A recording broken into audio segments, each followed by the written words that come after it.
I'd like to call the meeting to order, please.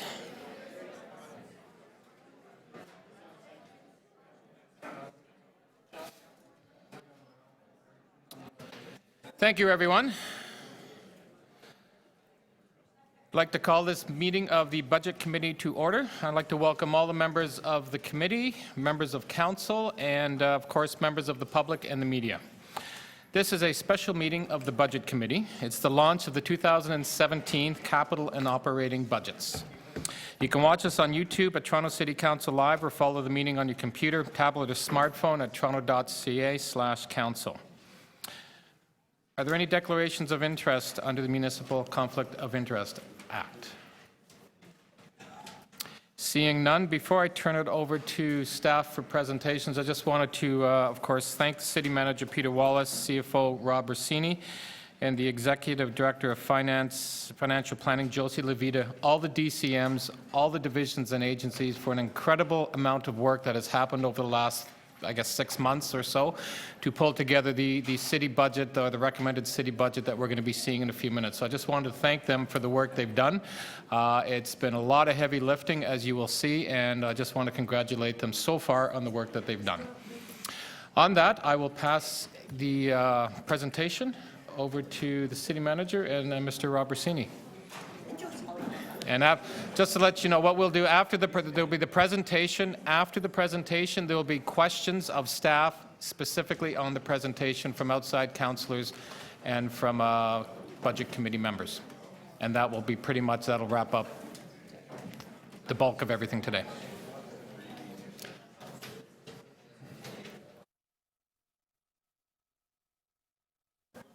Thank you, Councillor. And as we get settled, I'd like to explicitly piggyback on your kind comments with respect to the volume of work being done, and extend my appreciation to Rob, Josie, the DCMs, the agencies, and of course staff from throughout the City of Toronto. There has been an enormous amount of work. Budgets are very abstract. The financial aspects are to some extent challenging and complex, but these are the essential underpinnings of the services that we are privileged to direct and deliver together. We have very substantial materials for you today. We choose, as always, to err on the side of transparency, so we try and provide you with as much information as we possibly can. Having said that, we'll try and get through the material expeditiously and with some coherence. I'm going to turn right now to slide 5. And this is a slide we showed to Executive Committee. Those of you on Executive Committee will recognize this from late last week. This is to make sure that we put the 2017 budget process in the context of the overall fiscal factors associated with the City of Toronto. And moving from the upper left, the 2017 and 18 operating budgets are what we're considering today, 2017 along with the implications for 2018, and of course the 10-year capital plan. So that's the core business of today. As Budget Committee considers these items, and as it considers its recommendations to Council, it's important to recognize that there are other fiscal factors as well. There is a capital overhang, and we talked at Executive Committee about some measures to potentially make some progress against that. Asset optimization, and of course, ultimately, we want to make sure that there's consistency and coherence between what we do in terms of 2017, 2018, the capital plan, and Council's longer-term vision for both expense and revenue. So ultimately a long-term plan that I will bring forward in the spring of 2017. The guts of the comments are on page 6 and the following pages. We are pleased to bring forward today as staff a preliminary budget. And the preliminary budget is based strictly, or as strictly as we can, on our understanding of current council and agency policy. So what we've done is we've looked closely at what has been established by council, either in explicit policy direction, service levels, variety of things like that, or in the case of property tax has been a consistent direction from council over a number of years, and we've used that to essentially craft the preliminary budget, and I'll walk through what that means in a second. But fundamentally, that means that we are taking existing service levels from city divisions with some minor adjustments, and there are $12 million worth of adjustments built into this plan that Rob Rossini will go over in a few minutes, that are, from our perspective, relatively straightforward and that we feel comfortable incorporating into the preliminary plan because they are not fundamental shifts in the service levels that have been approved by Council. Similarly, the material in front of you today incorporates directly agency final or, in some case, draft budget submissions. So they're brought forward as they have been approved from the agency. And as I already indicated, we make an assumption at this point that Council's target of a residential property tax increase at 2%, held to the level of inflation, will remain constant through this budget cycle. So that's essentially the construct of the preliminary budget we're presenting today, and I'm happy to answer questions on that construct later. Importantly as well, if you can go back, importantly as well, we have not added anything into this budget. I'll emphasize that again later, but the preliminary budget does not include anything, any net incremental expense associated with service enhancements, nothing new. So it's the bare bones, basic structure. The outcomes we'll talk about in the next few minutes are completely consistent with those of prior years, and we'll be able to demonstrate that. Expense and revenue levels, when adjusted for population inflation and economic growth, all three are essentially the same over time. Service levels are maintained, and there are no major tax increases or expense reductions built into the preliminary budget. This is very, very important. So if there are claims that the preliminary budget increases spending or that it contains major tax moves, those are not correct. The preliminary budget is completely consistent with what Council has directed in the past. At the same time, we launched the budget process. Earlier this year, with knowing that there was a large initial gap. That gap has gotten a little bigger, but we are pleased to report as staff that we've made very, very significant progress against that initial gap of $731 million. We'll walk through that progress in the next few minutes. But there is a residual gap of approximately $91 million. So what we can do as staff under the preliminary budget is, within the context of existing policy, using the levers that Council has already approved from a policy perspective, we can take the gap, the opening gap, from $731 million down to $91 million. The residual will require policy changes. We'll articulate for Council at the end of this conversation some of those levers available to Budget Committee for its recommendations to Council in order to bring the budget into full balance. The next page is something that is very important to me personally, very important to Rob and Josie as well, is that we have maintained a saving and efficiency focus very, very strongly throughout this preliminary budget process. Complement is down by a little bit more than 400 individuals, most of that out of city divisions. The overall growth in the expenditure is, when adjusted for inflation, population, other factors, essentially neutral. And factually, city expense, city division expense, so that expense that reports directly to the city manager, is actually lower in absolute terms, in nominal dollar terms, than it was in 2016. So we are in fact working city expense down. Very, very significant progress in terms of the Toronto Police Service. So Toronto Police Service has been, last year I was concerned about that, expressed my concern. Prior years, other city managers have talked about the pressure imposed by Toronto Police Service. That pressure has been largely addressed, and the Toronto Police Service is, for all intents and purposes, neutral at this point. Really very significant progress from the Police Transformation Task Force. Having said that, other agencies do remain, and we'll show this as we go through the material, the primary source of pressure for both 2017 and, we believe, in the out years. And obviously, the agencies that have had the biggest struggle in terms of meeting Council's expectations for expense management are Toronto Transit Commission and Toronto Community Housing Corporation. The other aspect that we have built into the budget is significant bridging strategies. Again, those bridging strategies are largely from TCHC and TTC, largely coming out of their board directions. I indicated this earlier, but I want to emphasize this. The preliminary budget is plain vanilla. It does not include any policy changes with respect to expense levels, service levels, or other measures. It does not include any additions or expansion to services. So if City Council wants to expand any investment, including some that is directed for consideration in this budget cycle, then obviously that would increase the $91 million preliminary gap and would need to be found through offsets. Revenue performance over the year has actually been very, very strong, and I'll speak about this a little bit later, but municipal land transfer tax is up by a little bit more than $100 million. That's our year-end projection. That's a 20%, near 20% increase relative to 2016.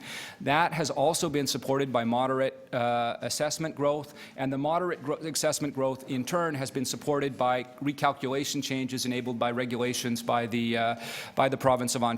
So all in all, that provides relatively strong growth of $67 million. The Toronto Transit Commission Board has approved a fare increase, recommended that to approved a fare increase. There are a variety of other fees that are consistent with council policy, which are cost recovery, variety of other elements. And as I indicated earlier, we've assumed property tax at 2%, roughly $50 million. This budget would be a very different budget had we not had the 20% growth in land transfer tax. So that is a fundamentally important piece, is that land transfer tax has been, and that has been the realization of an upside risk. I will say, frankly, I did not see that coming, and all of those who did see that coming and did believe that the property tax market was going to generate an additional $100 million, you're in the wrong business. We should have been doing something else together. But that is a fundamental part of this year's budget, is based on the very, very strong increase in land transfer tax over the prior year. I'll finish up with capital. And capital is actually a very positive story for this year. Through a variety of pieces of work, we've been able to actually find about $5.8 billion in incremental funding to pay for and put against the unfunded backlog. And there's been basically three mechanisms that Josie Levita will walk through in the next few minutes that will explain that. But the first is we've been able to better match cash flow. And we work very hard within the city and with the agencies, particularly the Toronto Transit Commission, to make sure we have a more realistic understanding of when money will actually be spent. Secondly, we are recommending to Council that you maximize the debt under the current debt limit policy, which effectively means that we maintain the 15% debt limit, but we exceed it for a few years in 2023, 2024, but maintain the overall 15% over, at least in the interim, over the 10-year cycle. And of course, integral to the achievement of a $5.8 billion increase in capital is the City Building Fund, which we are building into these numbers. If Council does not approve the City Building Fund, then the numbers would be recalculated, and that $5.8 billion would fall significantly. I do want to spend a couple of minutes on an historic overview, and I'm actually going to flip to page 12. And one of the challenges with the City of Toronto finances is that we break key elements of it into different parts. And this is the operating and capital launch.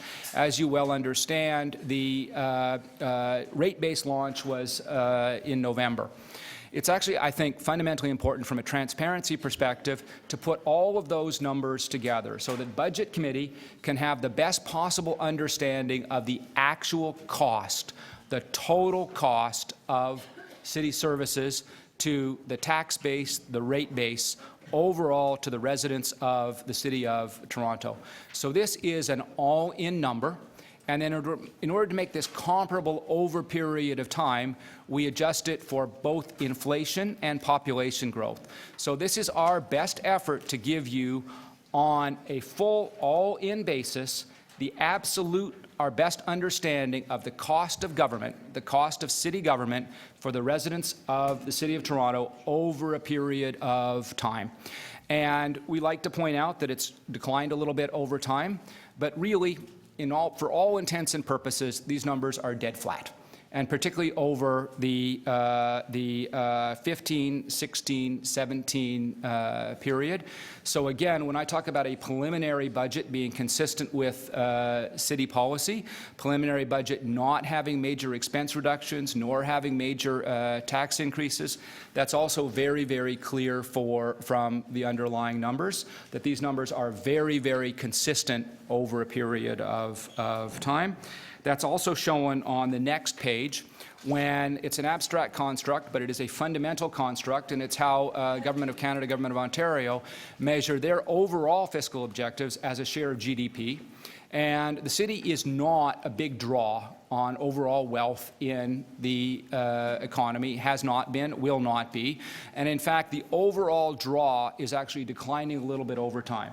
So as the city expands, the City of Toronto, despite the very, very significant demands for incremental transit, social, and a variety of other investments, is actually consuming a smaller share of the economic pie than it has historically. An abstract construct, but this is absolutely essential. And for a $12 billion organization, you as councillors, you as budget committee members, need some core metrics to understand what's actually happening in terms of your core spend. These are the best metrics we have, both on the last page to show the relative proportions and the absolute numbers, and on this page to measure essentially the city's take of the economic pie. On both terms, it's essentially neutral, or in economic terms, the city government is growing a little bit less strongly than the overall economy. Now, on page 15, I'll now go right into the guts of the budget presentation itself. At the start of the budget cycle, we identified expense pressures of about $582 million. We also showed that those expense pressures continued to grow over the out years. Page 16 shows, and Rob will walk through this a little bit later, essentially how those pressures evolved over the year. And 584 grew to 611. That is a very small increase, and basically we were really close to accurate in terms of the initial budget forecast. A handful of other pressures appeared over the course of the year that added to that: tax deficiencies, a few other elements.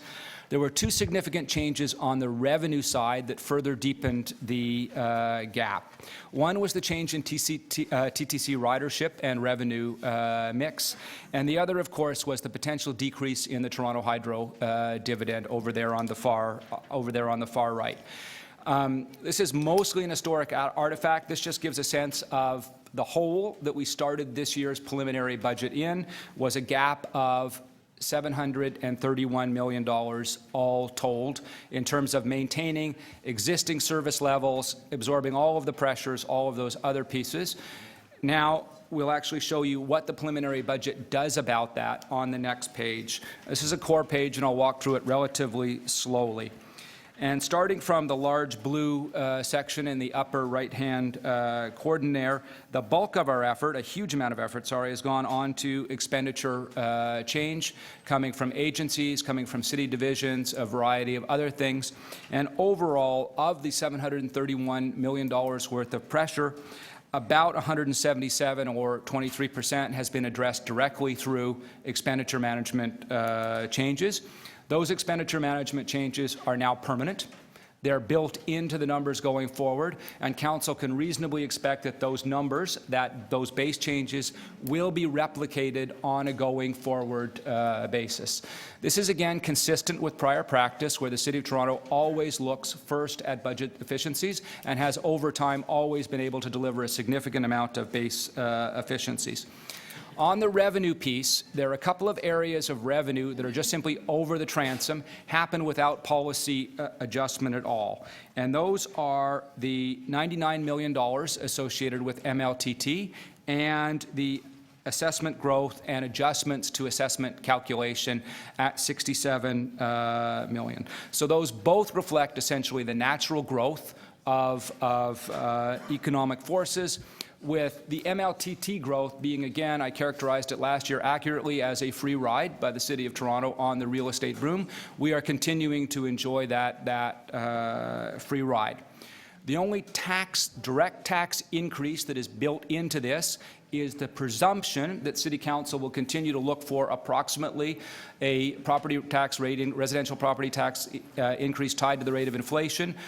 The rate of inflation at this point in time is 2%, so we've calculated that at $51 million, or about $50 million, or about 7%.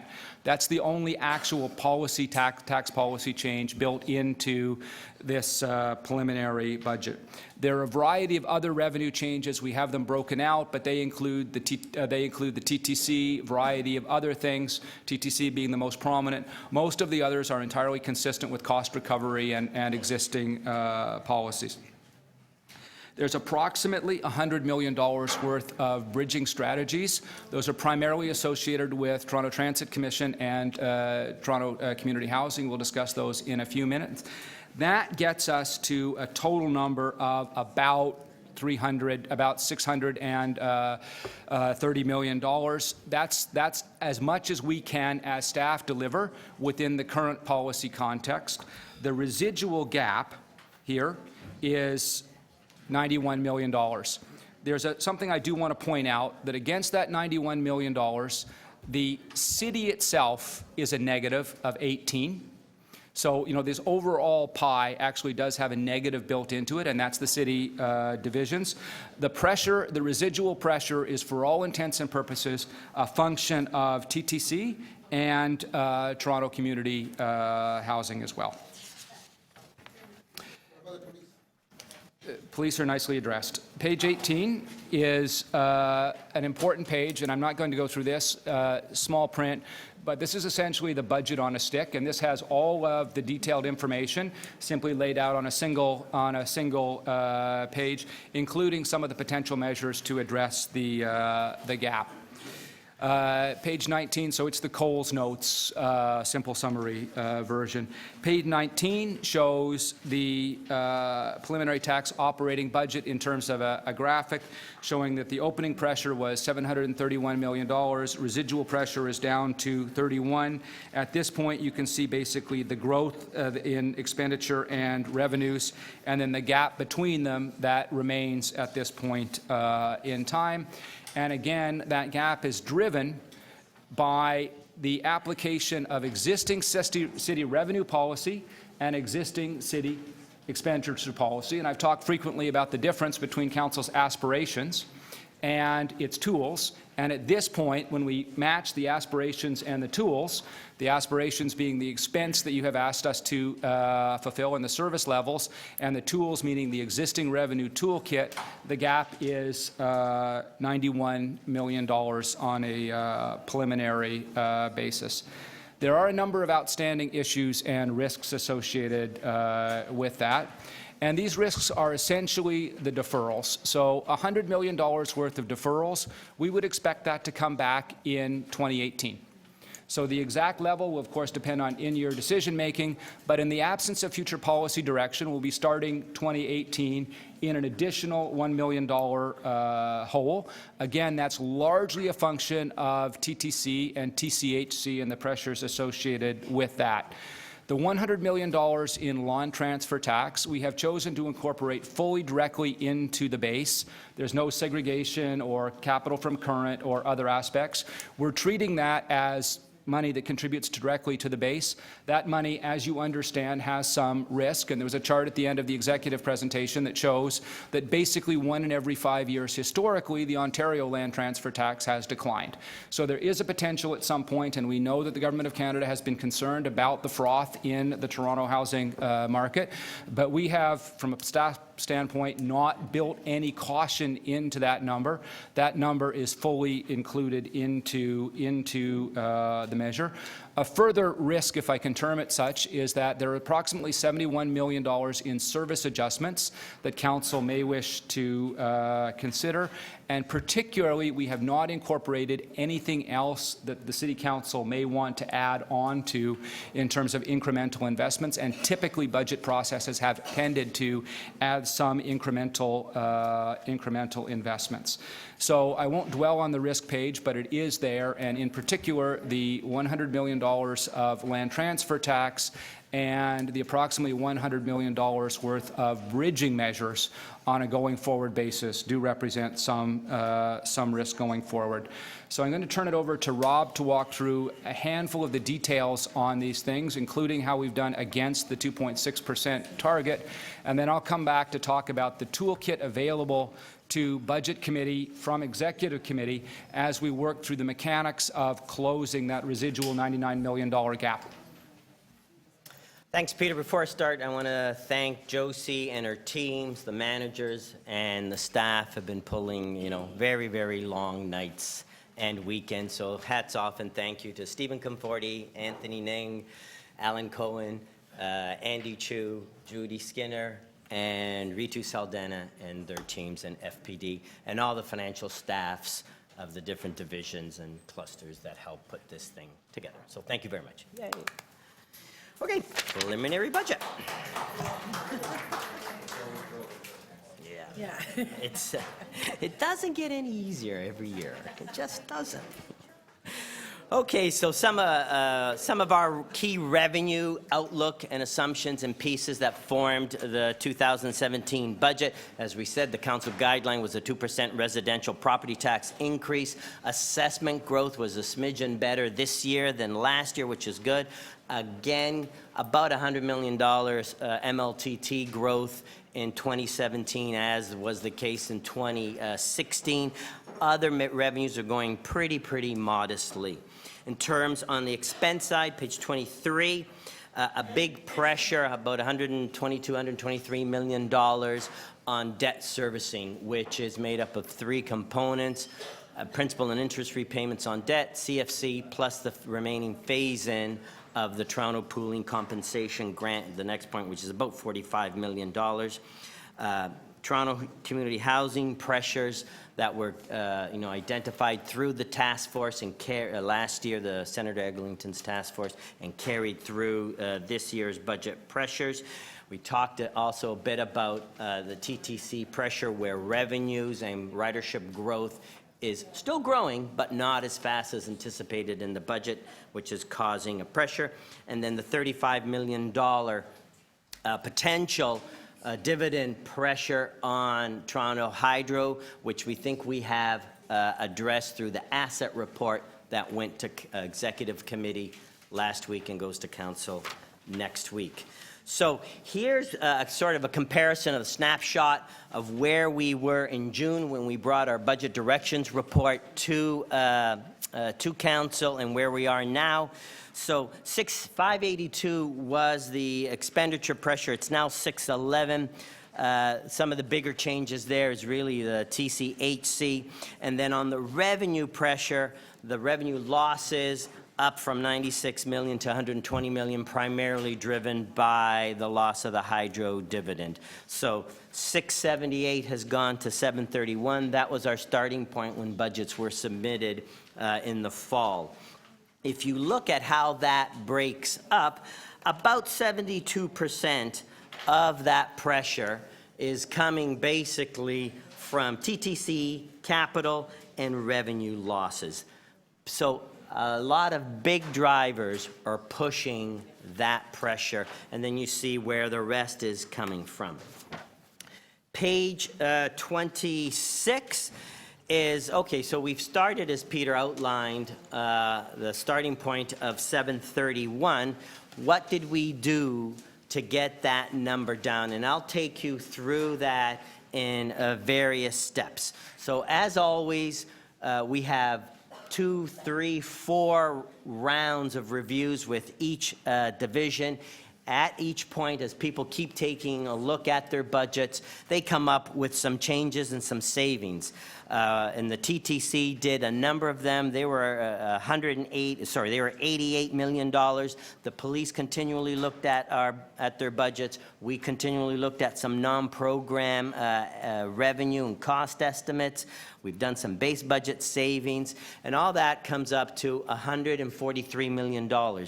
Included in that, I just want to point out, there is a proposal right there on the bottom to remove and eliminate the solid waste rebate on the extra large bin. that would save, in terms of that program, $2 million, and that is one recommended change that is included in these preliminary estimates that you see in front of us. We always look at efficiencies. Where can we do more with less or do the same with less and be better? There's about $24 million of that this year. We apply our user fee policies in terms of inflationary increases for certain programs. Market programs can go up or down by more or less depending on what the market drivers are. We have 2 more years of phasing in the uploads from the province. It's about $16 million. We looked at all our volume increases in our revenues. In our base programs, about $33 million. On a net basis, MLTT is up $99 million. Assessment growth and so forth, and you see where how we brought down.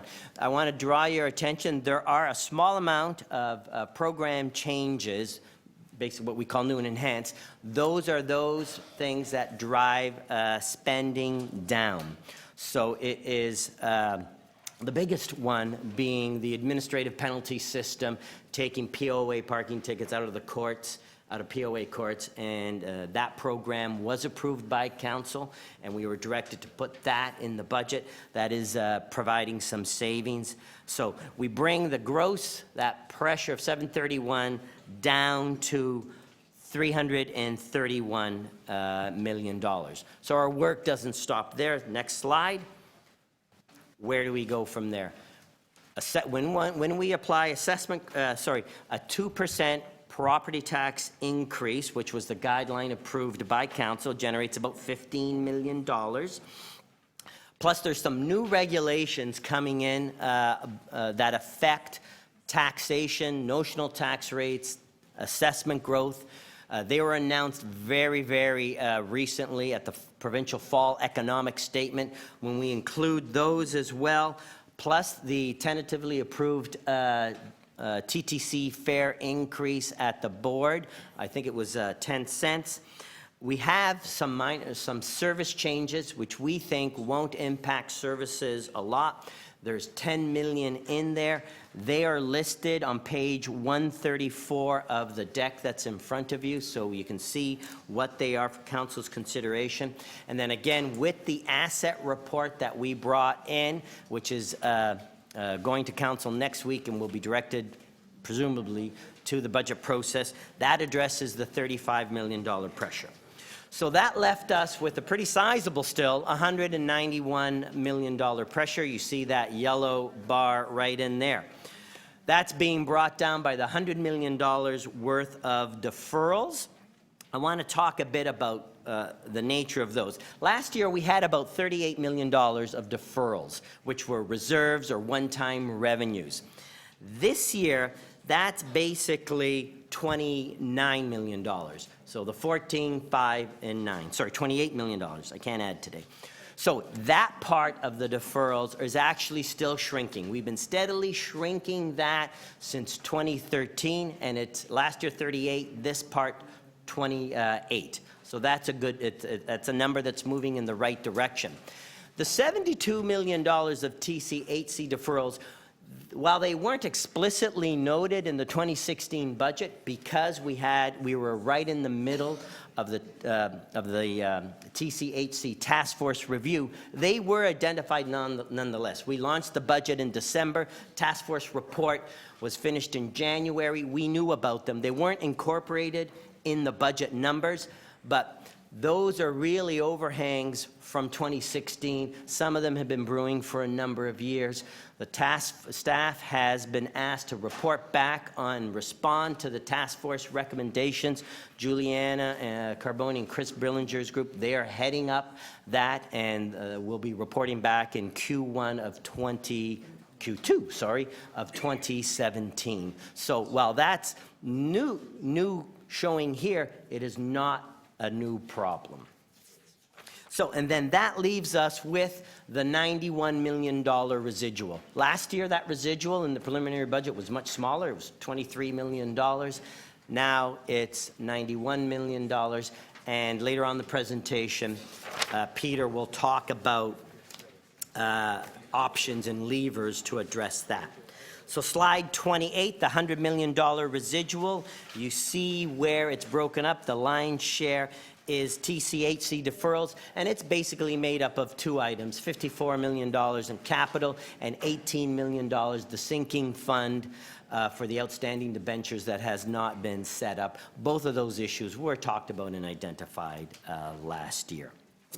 Okay, in terms of revenues, the MLTT, as we noted in the long-term financial direction report, it has continued to outperform every year's budget. You see the blue, the budget is the blue, sorry, the budget, the actuals is the blue line, the green line is the budget. Every year we're outperforming, and we're headed towards about $100 million better performance in fiscal 2016 than in 2017, and we're basically budgeting that whole amount. You'll say, oh, Rob, that's not quite. You're expecting 638, budgeting 633. There's a small amount. There was a residual, about $5 or $6 million, which relates to a one-time arbitration settlement from revenues that were taken in 2013. It's the Scotiabank Plaza Trust issue. That's been resolved. So we haven't taken that into the budget because that was really a revenue in 2013. So basically, 633 is the gross revenues. Now we take part of that into the operating budget, and all but $40 million go into the capital budget as part of our capital financing strategy. But those are the total gross revenues. Assessment growth, pretty modest. Last couple years have been better than the previous three. They're coming in at basically about 1.25%. Last year, 48 million, this year, 51 million. Where do we spend our money? Slide 31. The tax-supported operating budget is about $10.5 billion, just a shade under. When you add the rate programs, as Peter said, the whole operating budget is about $12 billion, and when you add capital, you're starting to touch $15 billion. So the lion's share, though, of the spending is really coming from three big areas: transit, social programs, and emergency services. Emergency services include fire, land ambulance, and police. And in terms of where does the money come from, 39% from property taxation. That is quite low compared to other municipalities. There's still a hefty amount of provincial transfers for basically in Cluster A type services, which is OW, Ontario Works, and childcare. And you see a number of other revenues here. I won't go through them all. You can take away the presentation and digest them as you see. So slide 32, we had a guideline set by council of a minus 2.6%. And basically, there are a bunch of sub kind of guidelines in there that we were asked to look at. We were directed to try to find room in the existing budget for any new and enhanced program services. There aren't a lot in there right now. But we do have a list of service changes that aren't included in the budget. They are listed on, they start on page 135 of the document, their Appendix 6 that we've provided for you. We've brought in a number of expenditure measures. You saw how we brought down the pressures. We've added some efficiencies. We were asked to review service levels and bring forward any changes or any minor modifications. We have done that. That's the 10 million, as I said, that's listed on page Appendix 5, page 134 of the package. We've tried to maximize revenues where we could.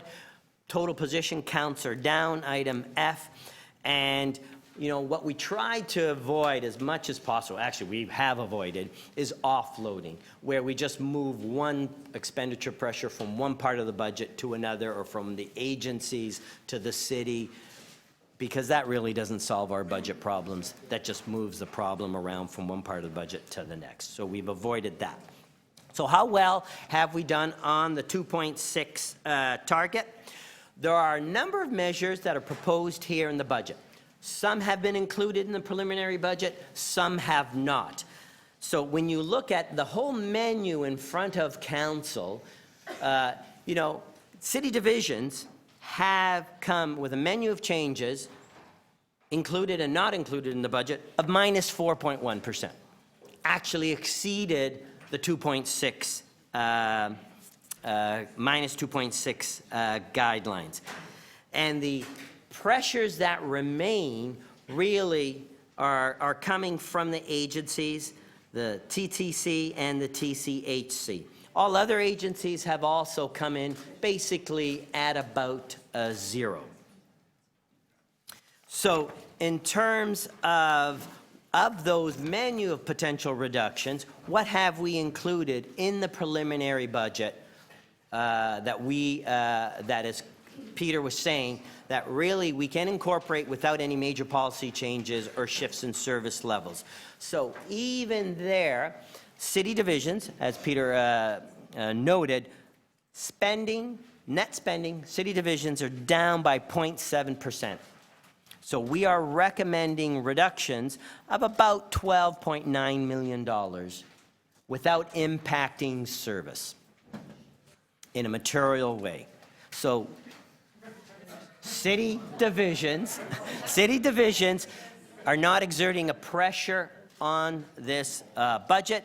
You see where the agencies are coming in at minus 5.3%. The Police Services Board is basically at 0.2% increase. There is an outstanding issue or an outstanding request coming from the Police Services Board to request $7.9 million of funding and recommendations from the task force for programs they want to get out of, basically lifeguards and crossing guards. And that's an outstanding request that Budget Committee, Executive Committee, and Council will have to deal with. Next slide. So historically, the green is where have city divisions come in over the last few years. Agencies are the blue, and I'm just going to direct you right to the far right. Basically, since 2011, city divisions have come in at zero, and most of the pressures are remaining in city agencies. Okay. Staffing and position changes. I'm going to look at this change here in the base budget. So we were asked basically to shrink and grow at the same time. There were some things council wanted to try to direct to the budget. One of the guidelines said any enhancements, try to absorb them from within. The ones that we have put forward for council's consideration in the preliminary budget, we've basically done that. So the base budget is down about 546 positions, and you see where the reductions are. On a whole, the city divisions are down about just over 550 positions on the base. We have included some position increases to fund those programs that were either being cost shared or cost recovered through user fees, provincial funding, or on a sustaining basis that had revenues. So that adds up about 120 positions. So you see where we are on net. We're still down 432 positions in city divisions, 525, 526 overall on, and when you include the agencies. So we do have some items that were referred to the budget process that haven't been included. Part of council's and budget committee's deliberations will be what to do with them. They're summarized here on page 37. There's about $13.6 million worth of items that were referred to the budget process. They are itemized starting on page 135 of the deck. So now I'll turn it over back to Peter about how we're going to handle the $91 million residual. And we do understand We do understand and appreciate that it's a lengthy presentation. We do spend a lot of time in council talking about how to enhance services and a lot of time about making the system bigger. That is the fundamental orientation of the council conversations. I think it is important at budget time in particular to spend some time talking about how we pay for it and the mechanics of making sure that we actually have a strongly balanced budget. And that is the diagram on this page, and you can see that we've gone from an opening pressure of 731, made substantial progress down to residual pressure of 91, largely driven by TCHC and TTC. Now, in order to address that, that's going to be a function of it's no longer appropriate to use bridging strategies. They've already been put in. So that's really a function now of Budget Committee working through the mechanics and making a recommendation to Council. And that recommendation falls into 2, potentially 3 bins. So we've shown 2 of them here. The first bin is service adjustment. So are there things that are from a policy change that we did not include in a preliminary budget that might actually be legitimate reductions? We'll talk about that in a sec. And then on the revenue side, are there sustainable revenues that Budget Committee would like to recommend to Council for Council's consideration as a mechanism of closing the residual gap? What's not included here is the potential for new and enhanced. And traditionally at the budget process, there are some incremental investments put in place. That is something that's up to Budget Committee and Council. We have a list of those things that have been left on the floor, so to speak, in terms of other things that were directed for Council and new and enhanced were not considered, that we, under the strategy or the structure of a preliminary budget, could not fit in. But if any other incremental investment is associated with this, obviously it requires an additional step on either the service adjustment downward or the revenue measure upward. But a relatively simple equation designed to guide the conversation. Page 40 is just simply a clearer graphic of the $91 million, the pressure associated with it. It's important to emphasize the tax result of this at this point. We are at this moment sitting at a tax of 2%.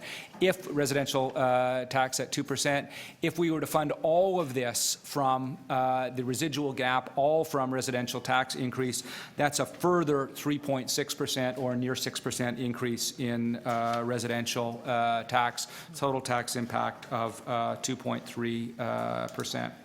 Rob emphasized, and it's fundamentally important to emphasize, that city divisions and to some considerable extent agencies did respond to the minus 2.6 reduction. City agencies are down, but city agencies have also provided a full range of incremental potential steps down to meet others, other measures should City Council feel, should Budget Committee and City Council feel that there are service levels that are at this point too high and wishes to adjust them downward. And you'll see that that's a fairly powerful mechanism with, in the absence of TTC and police, which have their own separate lists, almost $80 million worth of potential increase as well. And obviously, Budget Committee and City Council can request that the agency boards revisit their expense requirements as well. The revenue levers, we brought forward a number of revenue levers to Budget Committee. Budget Committee recommended a series of them forward for consideration by, Executive Committee, by this Budget Committee. And those include land transfer tax harmonization with the recent changes announced by the Province of Ontario in its fall economic statement, a relatively modest increase in commercial tax, taking advantage of the relative health of the Toronto Parking Authority income share and raising a little more than $6 million associated with that.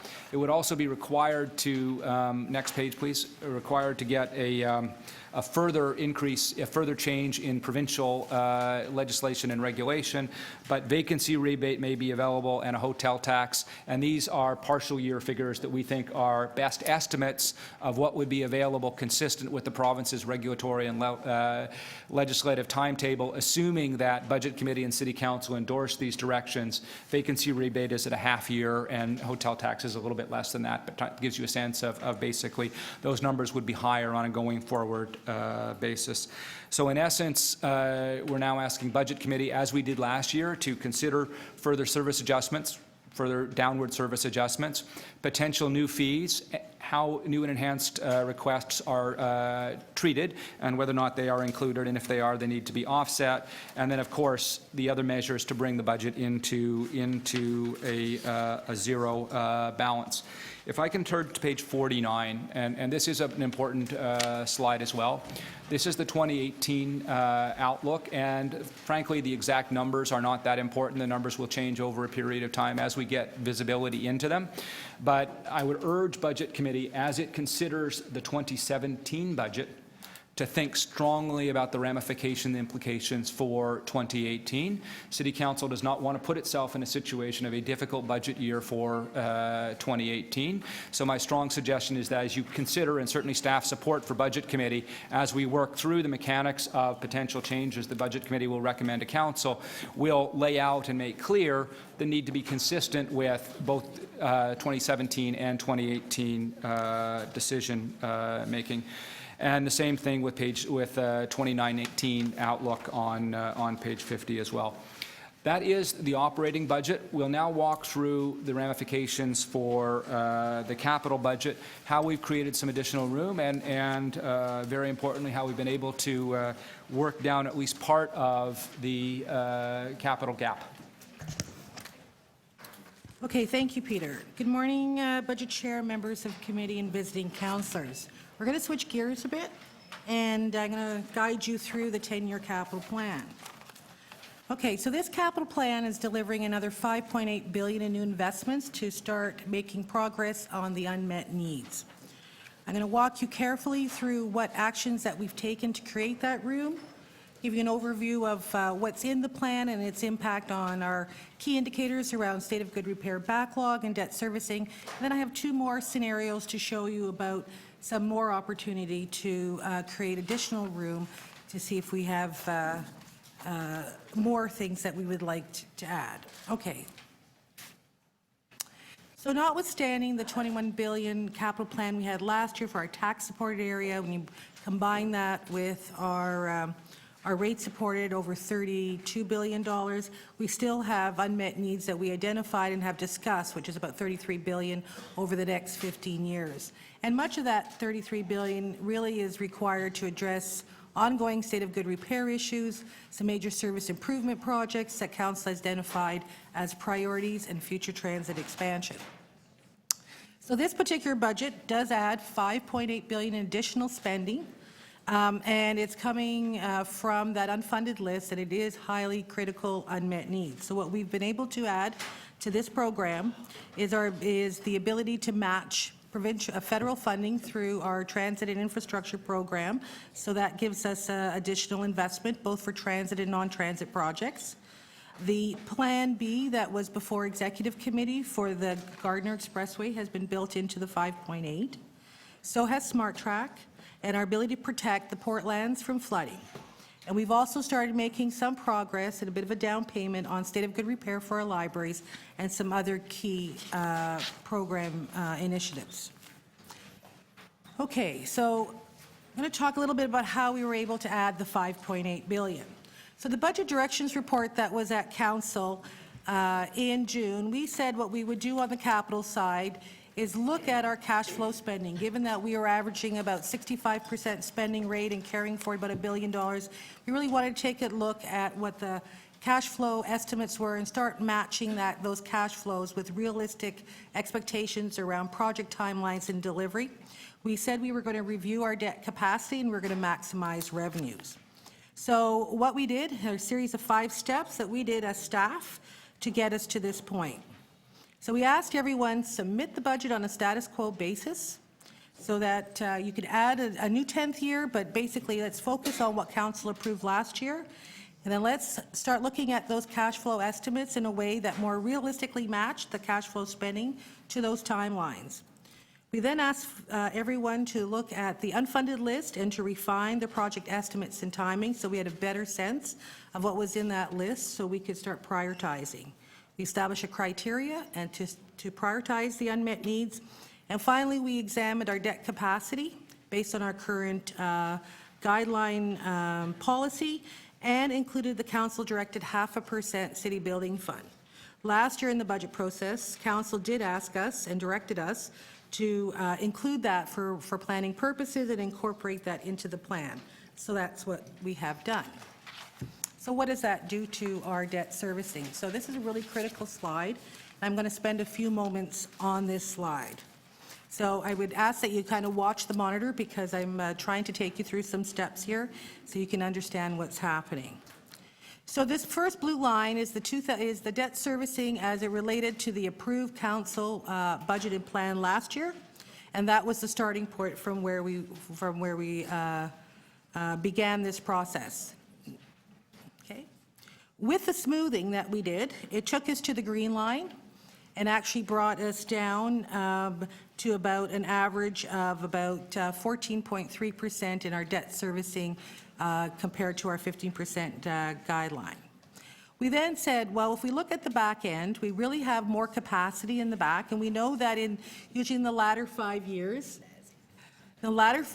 people are not projecting quite as firmly as they do in the first 5 years. So let's get that back end capacity up so that we can actually fill that. So that takes us to that next line, which brings us to about 14.75%. Then we looked at our capital and looked at all our projects that were in the unfunded and said, okay, what additional capacity can we add given the 0.5% city building fund? Okay, so that's the black line. So that black line is where we stand with this capital plan. What it does do is it provides an average of 14.84% over the debt guideline of 15%. Now it does peak in about over a 4-year period over the 15%, almost to about 16 in 2021. But in the first 4 years, it's much below the 15%.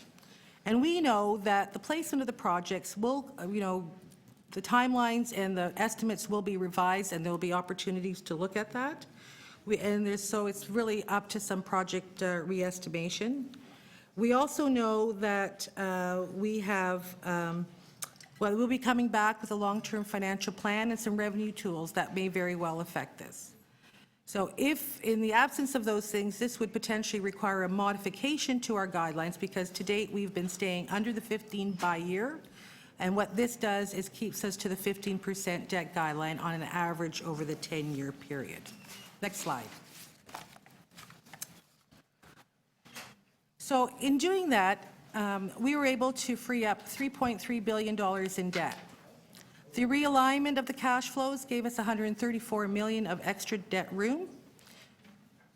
Maximizing that debt capacity to the 14.75% added $2.2 billion of debt room. The 0.5% over 5 years in each of 5 years added another $1 billion. So in total, the $3.3 billion of added debt room gives us the ability to actually fund $5.8 billion in new capital investments. So with that capacity, we then looked at the unfunded list and we established funding criteria for those unmet needs. Just want to go over those for one moment so people understand the way in which we determined the criteria. So firstly, we felt we needed to look at any projects that were approved, but because of cost escalation or other changes in scope that we were committed to, that we needed to honor and find the funding for that. Clearly, being able to comply with legislation or to ensure that we did not disrupt service were the next two key priorities for us. We want to make sure that we can both leverage opportunities that would otherwise be missed and ensure that we could work on projects that would help save or avoid costs. We then would look at our ability to implement council priorities, address our backlogs, and finally address service demand. So with that, we applied that criteria, and essentially we arrived at the $5.8 billion of spending of $3.3 billion debt. Okay, so what does that include? Next slide. So with the 5.8, we have Smart Track fully funded. The Gardner, as I mentioned, based on the Plan B proposal that was before Executive Committee and going to Council. We've been able to match the federal funding for TTC and non-TTC projects and fund our share of the Portland's flood protection project. The city has a modernization and transformation project, and that 36 million keeps us moving on such projects like the office modernization, technology modernization, and our channel customer service strategy. We are trying to make a down payment of about 21 million on the public library state of good repair. Last year, council asked us to look at this as a priority area. The administrative penalty system that Rob spoke to requires some capital funding in order to ensure its implementation. And then we have about another $10 million of various projects that we need to address. So, where's the money going? So on the capital budget side, it's $2.8 billion. And like most years, most of that funding is going to our transit and our transportation areas at about 63%. The types of projects that we're focusing on, just over 55% is state of good repair, but increasingly a bit more is going to service improvement projects. When we look at the 10-year program, same type of profiling, 60% to our transit and TTC, with all other programs sharing the balance of the funding. State of good repair is at 52%, slightly down from 2016. But as a percentage, about 500 million more than in dollars. But our service improvement projects have actually grown by about 4 billion, mostly for Smart Track. Spending. So roughly 38% comes from debt and our capital from current for 2017 and 45% over the 10-year period. We also see a higher level of federal subsidy in the 2017 budget, primarily because of our ability to leverage the federal funding. Okay. So what does that mean to, what does this plan mean to our state of good repair and our debt servicing? So this is a key indicator that we use annually to understand how our investments are actually addressing our ability to have sustainable and predictable assets to deliver our services. Last year, we would have seen a profiling here that was fairly flat. We said we were managing it at about 6.5% over the 10-year period. What we see this year is really that red line in terms of percentage. That reflects the Gardner that's been re-estimated based on the cost of its projects. So we see it rising in the prior years at about 10%, but actually comes down to about 0.6%. That purple line is essentially the preliminary budget as we know it. So what we've been able to do is actually make a fair amount of progress with the funding of the Gardner, bringing us to about 6.5% over the 10 years. So it doesn't look too bad as a whole in the city. But when we turn to the next slide, again, what we're seeing is state of good repair actually growing marginally. The trend is moving up, and on the following slide, you can see where that's happening. We have 3 areas of focus. In the right-hand side, you can see the little trend lines. Facilities management, transit, as well as the public library are 3 areas that we see state of good repair moving forward. So we will be focusing on those going forward, and really they're areas of consideration as we talk about additional room that could be provided with other scenarios of funding. The next 3 slides identify really the impact on debt, and I will just quickly go through these. The first being debt issuance over the 10-year period, up slightly. What we see here is the balance moving up, we see the profiling changing much because of the Gardner and the acceleration of projects to deal with the federal program. So it's more front-end loaded than it would have been otherwise. The next slide is our debt. So debt is going up from 2017, about $4.5 billion, up to about $8.3 billion. That's about $1.3 billion of added debt that we did not see last year, mostly from the added room, the marginal added room that we've created. Next slide, our debt servicing shows you incrementally and absolutely the value of debt servicing that would be in our operating budget. In 2017, that number is $527. It would rise to $778. with about $293 million more as a result of this capital plan, but $70 million would be funded from the city building fund, so $223 additional debt servicing would be required to fund this program. Okay. So I have two more scenarios to talk to you about. So that's what's in the 10-year capital plan. So council asked us to look at two more tolling scenarios. The revenue tools tolling report assumed that if we were to consider tolling, that would start in 2024. So the two scenarios before you examine what additional room would be created in our capital program if we were to follow through with either one of those.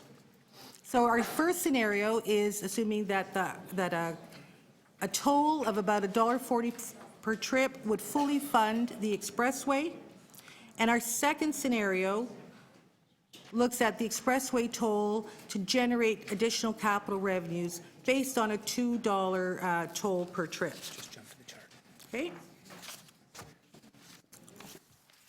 So in the first scenario, the $1.40 of tolling revenue would essentially pay for the gardener, and the room that the gardener, the debt room that the gardener is currently using would be released, and that's $1.9 billion.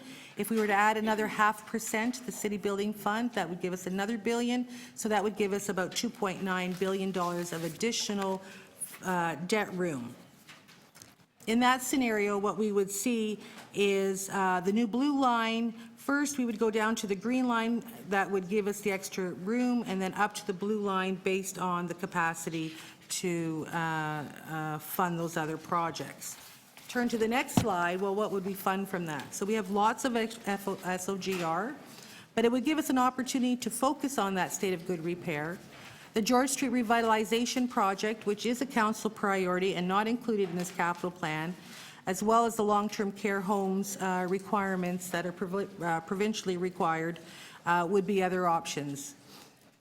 There's about $2 other billion there that could be allocated to various projects, whether it's Toronto community housing, transportation, TTC, library, or transit expansion. But this would give you a further down payment of $2.9 billion. In the next scenario, what this does is it shows you that a $2 per trip toll would generate $5.6 billion starting in 2024.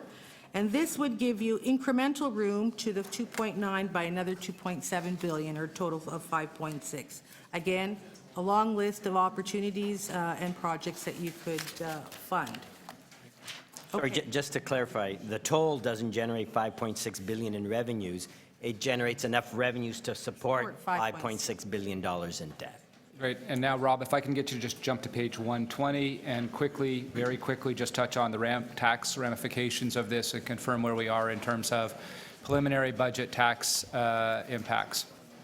So slide 120, if our tax life wasn't complicated enough, it got a little more complicated with some new regulations tabled by the province. Before, we used to have, for every 1% increase in residential, non-residential, including multi-res business, would go by 1/3.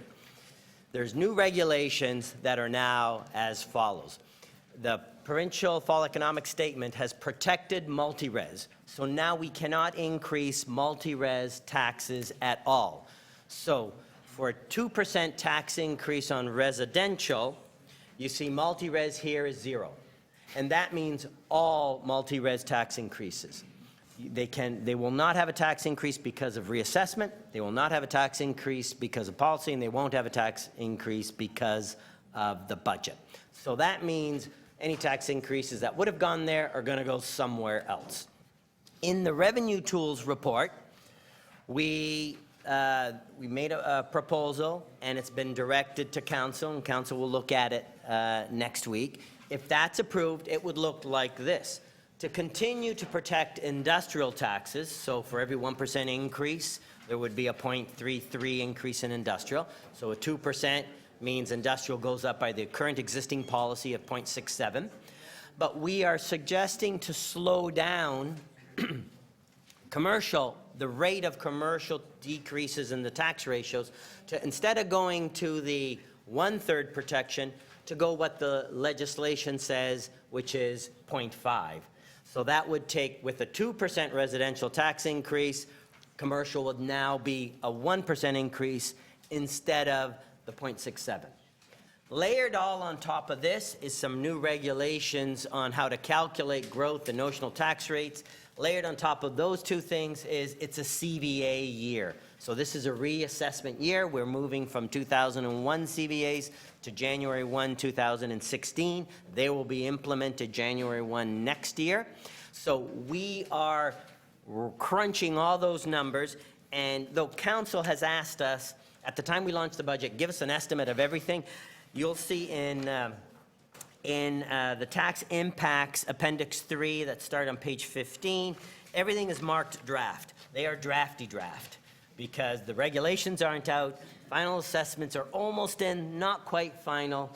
So we will come back, as we do every year, with our tax policy report to Executive Committee in January when they consider the budget, and we'll have more refined numbers. So that's basically where we sit on taxes. And with that, we'll be pleased to answer questions, reminding Budget Committee that this is the preliminary budget. Our understanding of where we are within the existing council-defined policies and existing council-defined service levels with the relatively minor variances that Rob, Josie, and I have identified going through the presentation. Thank you, Mr. City Manager. As is customary with the Budget Committee, we begin with questions with the committee, and then we go to outside committee members. So we will start with committee members. Questions of the presentation. Councillor Campbell. Thank you, Mr. Chair. My question is to the City Manager. In regard to the municipal land transfer tax, you said it went up by 20%. I think it's on page 20. Yeah, 19, yep. Okay. It went up by, it was a 20% increase in 2016. That's the first year we actually forecasted for, where we budgeted for the entire forecast. Is that correct? That's correct, yep. And for 2017, it looks like we're actually budgeting a decrease. No, An sorry. increase, An increase Last year we budgeted the full amount 2015. We budgeted the full 2015 performance for 2016. Right. We're again doing exactly the same thing. We're budgeting the full 2016 performance for 2017. We're not forecasting an increase in land transfer tax. We're simply assuming that the market continues at the same level it's been for 2016 for 2017. So I think it showed that the anticipated 2016 level is $638 million, Yes. and the 2017 budgeted amount is $633. Yeah. So if you note on the, there's a note there on the top of the page, there was a one-time adjustment in 2016 that relates to an ongoing arbitration court case, basically a dispute on one particular transfer that, of sale that happened in 2013. So we've taken that out of the picture for the purposes of budgeting. It was a very big sale, Scotia Tower, $19 million, 18 or $19 million in land transfer taxes. It was tied up in the courts for 3 years. We've excluded that for the purposes of budgeting. Okay, and on the basis of what The information? settlement just came in 2016. Okay, and on the basis of what information then are we anticipating, you know, the continued robustness, if we will, of the real estate market? So we're not forecasting it going down. What we are forecasting is that it continues. We do know that the property market appears to be strong. The indications remain that there is a healthy supply of new condominiums and others coming onto the Toronto market. Having said that, Councillor, the basis of the budget includes $100 million. From 2016 to 2017, there's a $100 million increase in land transfer tax. That's on what used to be a $500 million, a little bit more than a $500 million base. On the full $4 billion property tax base, the increase we're building in is roughly half of that. So effectively, the land transfer tax that has the potential to be a volatile tax is actually doing twice the budgetary work as the overall property tax base. And so what strategies would we undertake if, for example, there was some economic turmoil and due to unforeseen events, the real estate market went into the tank halfway through the year? So one of the reasons that I am so cautious and so concerned from time to time about the increased reliance on land transfer tax, that I have been a senior financial executive, in this case the Deputy Minister of Ontario Finance, at a time when recession did hit and when the numbers did go south, and they went steeply south, and that created a gap that the province is frankly still working itself out of. So we do need to be concerned about, for a municipal government, reliance on a potentially volatile stance. But the simple answer to the question is that the first $40 million of land transfer tax, not the last $40 million, are dedicated to capital, and we would likely remove that from capital. That's an interim or a bridging strategy. But the reality is that we have we've built all of this number into the base or the preliminary budget, and we would need to, if there were softness in that number on an in-year basis, that or any other number, but that's the most likely one there would be softness, we would need to take management action. We need to come back to council and essentially ask, what incremental fee would you like to raise, or alternatively, what services would you prefer to reduce? Okay, and on page 36, we talk, there's reference to a reduction in staffing. Do the 500 fewer positions, do they represent real savings, or are those vacant positions that are just not, that we've finally decided not to fill? So there'll be some combination of them, and many of these positions are vacant because we've decided not to fill them. They have been effectively savings over a period of time.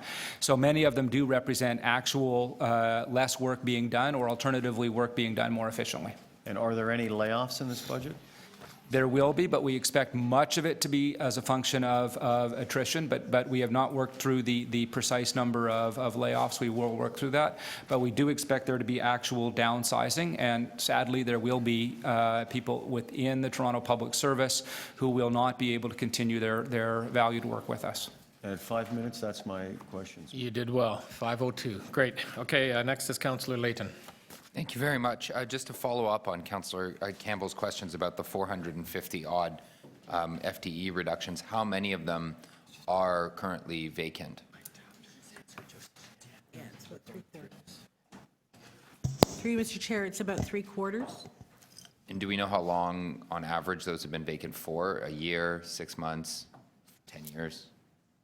They reflect various strategies. So these positions for us to get the savings are funded vacant positions, some of which may have been on the books for a while, others that have become vacant through attrition, and others that are part of efficiency and downsizing efforts for which we are now delivering on those results. And obviously, as we work through the realization of these savings, we'll try and go to vacant positions as the first approach. To the extent we're unable to do that, we'll proceed through to actual downsizing. Thank you. On page 18, in the new fees and above inflation fee increases, there's $10 million. Is there a place I can look to find where those new fees and above inflationary increases are located, or can you tell me the divisions?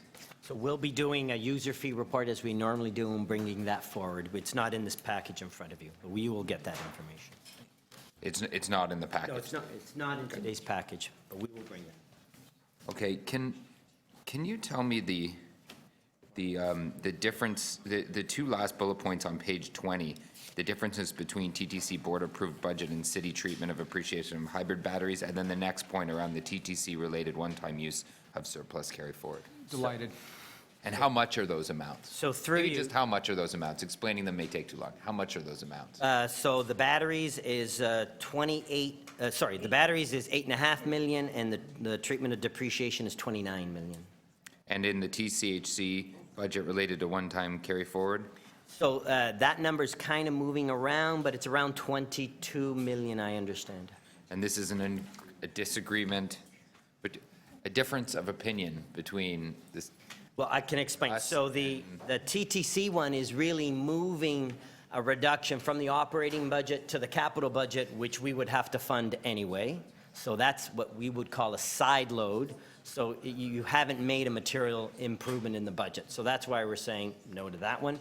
And On the TCHC, we're already carrying $72 million of deferral, and one's capital, one's a debt retirement. The other one would be taking surplus carry forward to fund operating pressures. We stopped doing that in our budget in 2013, so we're not recommending that that gets done either. For the TCHC. Thank you. In the bridging strategies on the list, I can't find the slide, but it says other of $8 million. What's that other? Handful of specific things, childcare reserve, a couple others. No, it's actually listed. So, just it's a bunch of reserve funds. Yeah. Sorry, no? Sorry, I misspoke. That's okay. So there is one draw from a reserve in the children's services. That's about 2.3 million, which is down from last year. But in other cases, they are deferrals to the following year. For example, in Parks, Forestry, and Recreation, where some of their capital has not come on stream as expected, and the costs are moving into the following year. So one-time gapping measures in the absence of a full restructuring program. Okay. On page 134, this is on the service adjustments that have been included versus ones that have not been. The one thing that jumps out at me is foregoing the CPIP 2017 inflationary increase. So this is the transfer to shelters, the per diem to shelters, is that correct? Through you, Mr. Chair, this would be just the inflationary increase on the grant program that sits in SDFA, so it maintains it at the 16 level. But it's not just for shelters. This is to third-party community organizations. This is to all third-party organizations. So this isn't the per diem rate to shelters changing? I'm sorry, I'm looking for. No. No, this is in the granting Right, for it's it. the grant And a little bit of an awkward one, under the city manager's office, the reduced service levels and hiring process for divisions. I was under the impression we're not doing a very good job keeping up to speed. Why would we propose to reduce it more? I'm sure we can get more efficient and maintain the service level. Your last question. Thank you, Councillor Layton. Next, Councillor Carroll for questions. Oh, thank you. I'm looking at the slides because I'll focus in for today anyway on the slides that are kind of new in format, page 11 and carried on, where we're looking at city spending per capita and really doing that, as you said, the most complete picture we've ever had. It's in the context of spending. It's not so much in the context of what a resident pays. That is highlighted somewhere, or could we just say that this is the corollary? Basically, if that's what we spend, that's what the resident pays. Are they paying more or are they paying less, all told? All told, residents are paying essentially the same. And that's even with spending going down, and that's assuming the average resident who might have a mixture of car driving and transit travel, et cetera. So we just need to be really clear. In this case, residents include businesses. Yes. So one of the challenges is that City Council has long had a policy, and it's a policy backed up by the Government of Ontario, to shift property tax burden in particular from businesses towards other areas. So there are tax shifts within that, but the overall price of the City of Toronto government is, for all intents and purposes, neutral. Neutral, or in the case of page 11, it actually. When you adjust for the size of the economy, going the down size of the over population. 2010. Yeah, absolutely. Yeah. Okay. And, well, actually, I think Councillor Burnside was going to ask this too. What is missing here are the comparison slides. Will we see those on presentation days? Oh, sorry, the tax comparisons to us, to the other GTA municipalities in Hamilton, yes. We were looking for the last BMA report. That data comes from an external provider, and we will put that together. Oh, okay. So we'll that's see it not on data that we produce presentation ourselves. days later on. Yeah, it'll be our Christmas present. We can deliver it as a Christmas present. Within this tower, I'm looking at, you've got cost-shared services altogether, and really that's where we're looking at the upload, which I believe is now done. And this year, there's no little bonanza from the upload PMFSDR. That's done now. There's 2 more years of upload, 17 and There 18. are 2 more. Yes, absolutely. Yes. Oh, okay. It ends in So- 18. And as that's happening, because it's shifted over such a number of years, did that shift on agreed upon amounts, or are they being indexed as we go? No, actually, you know what? I'm going to have to check. I think there is some recalculation that happens. I believe there's 2 components left. One is court security. I believe that's a fixed amount. Yes. But on the OW component, I believe that does get recalculated every year. I'll Yes. confirm that for you. I'm wondering about that, because I'm wondering if we're having problems with, the caseloads actually went down. So are we having the same sort of struggle with our budget and the overall delivery of those services, similar to like declining enrollment effects in their ministry? Are they, asking us to absorb it, or are they factoring it in and giving us enough to continue to administrate their programs? Yeah, okay. That's it for now, Mr. Chair. Thank you, Councillor Carroll.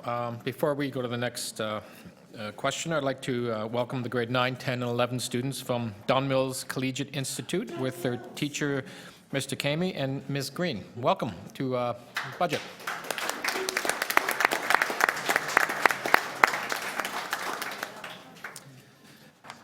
Councillor Nunziata for question. I want to say a special welcome, because that was my daughter and my sister's alma mater. So Don Mills, represent. All right. And Howard Moscow's former school for the time. Councillor Nunziata, questions? Thank Just you. started your time. So on page 101, 102, 103, business transformation, it seems like some of these recommendations and initiatives, we've been talking for a long time, as far as shared services project and all the other that's listed on this page.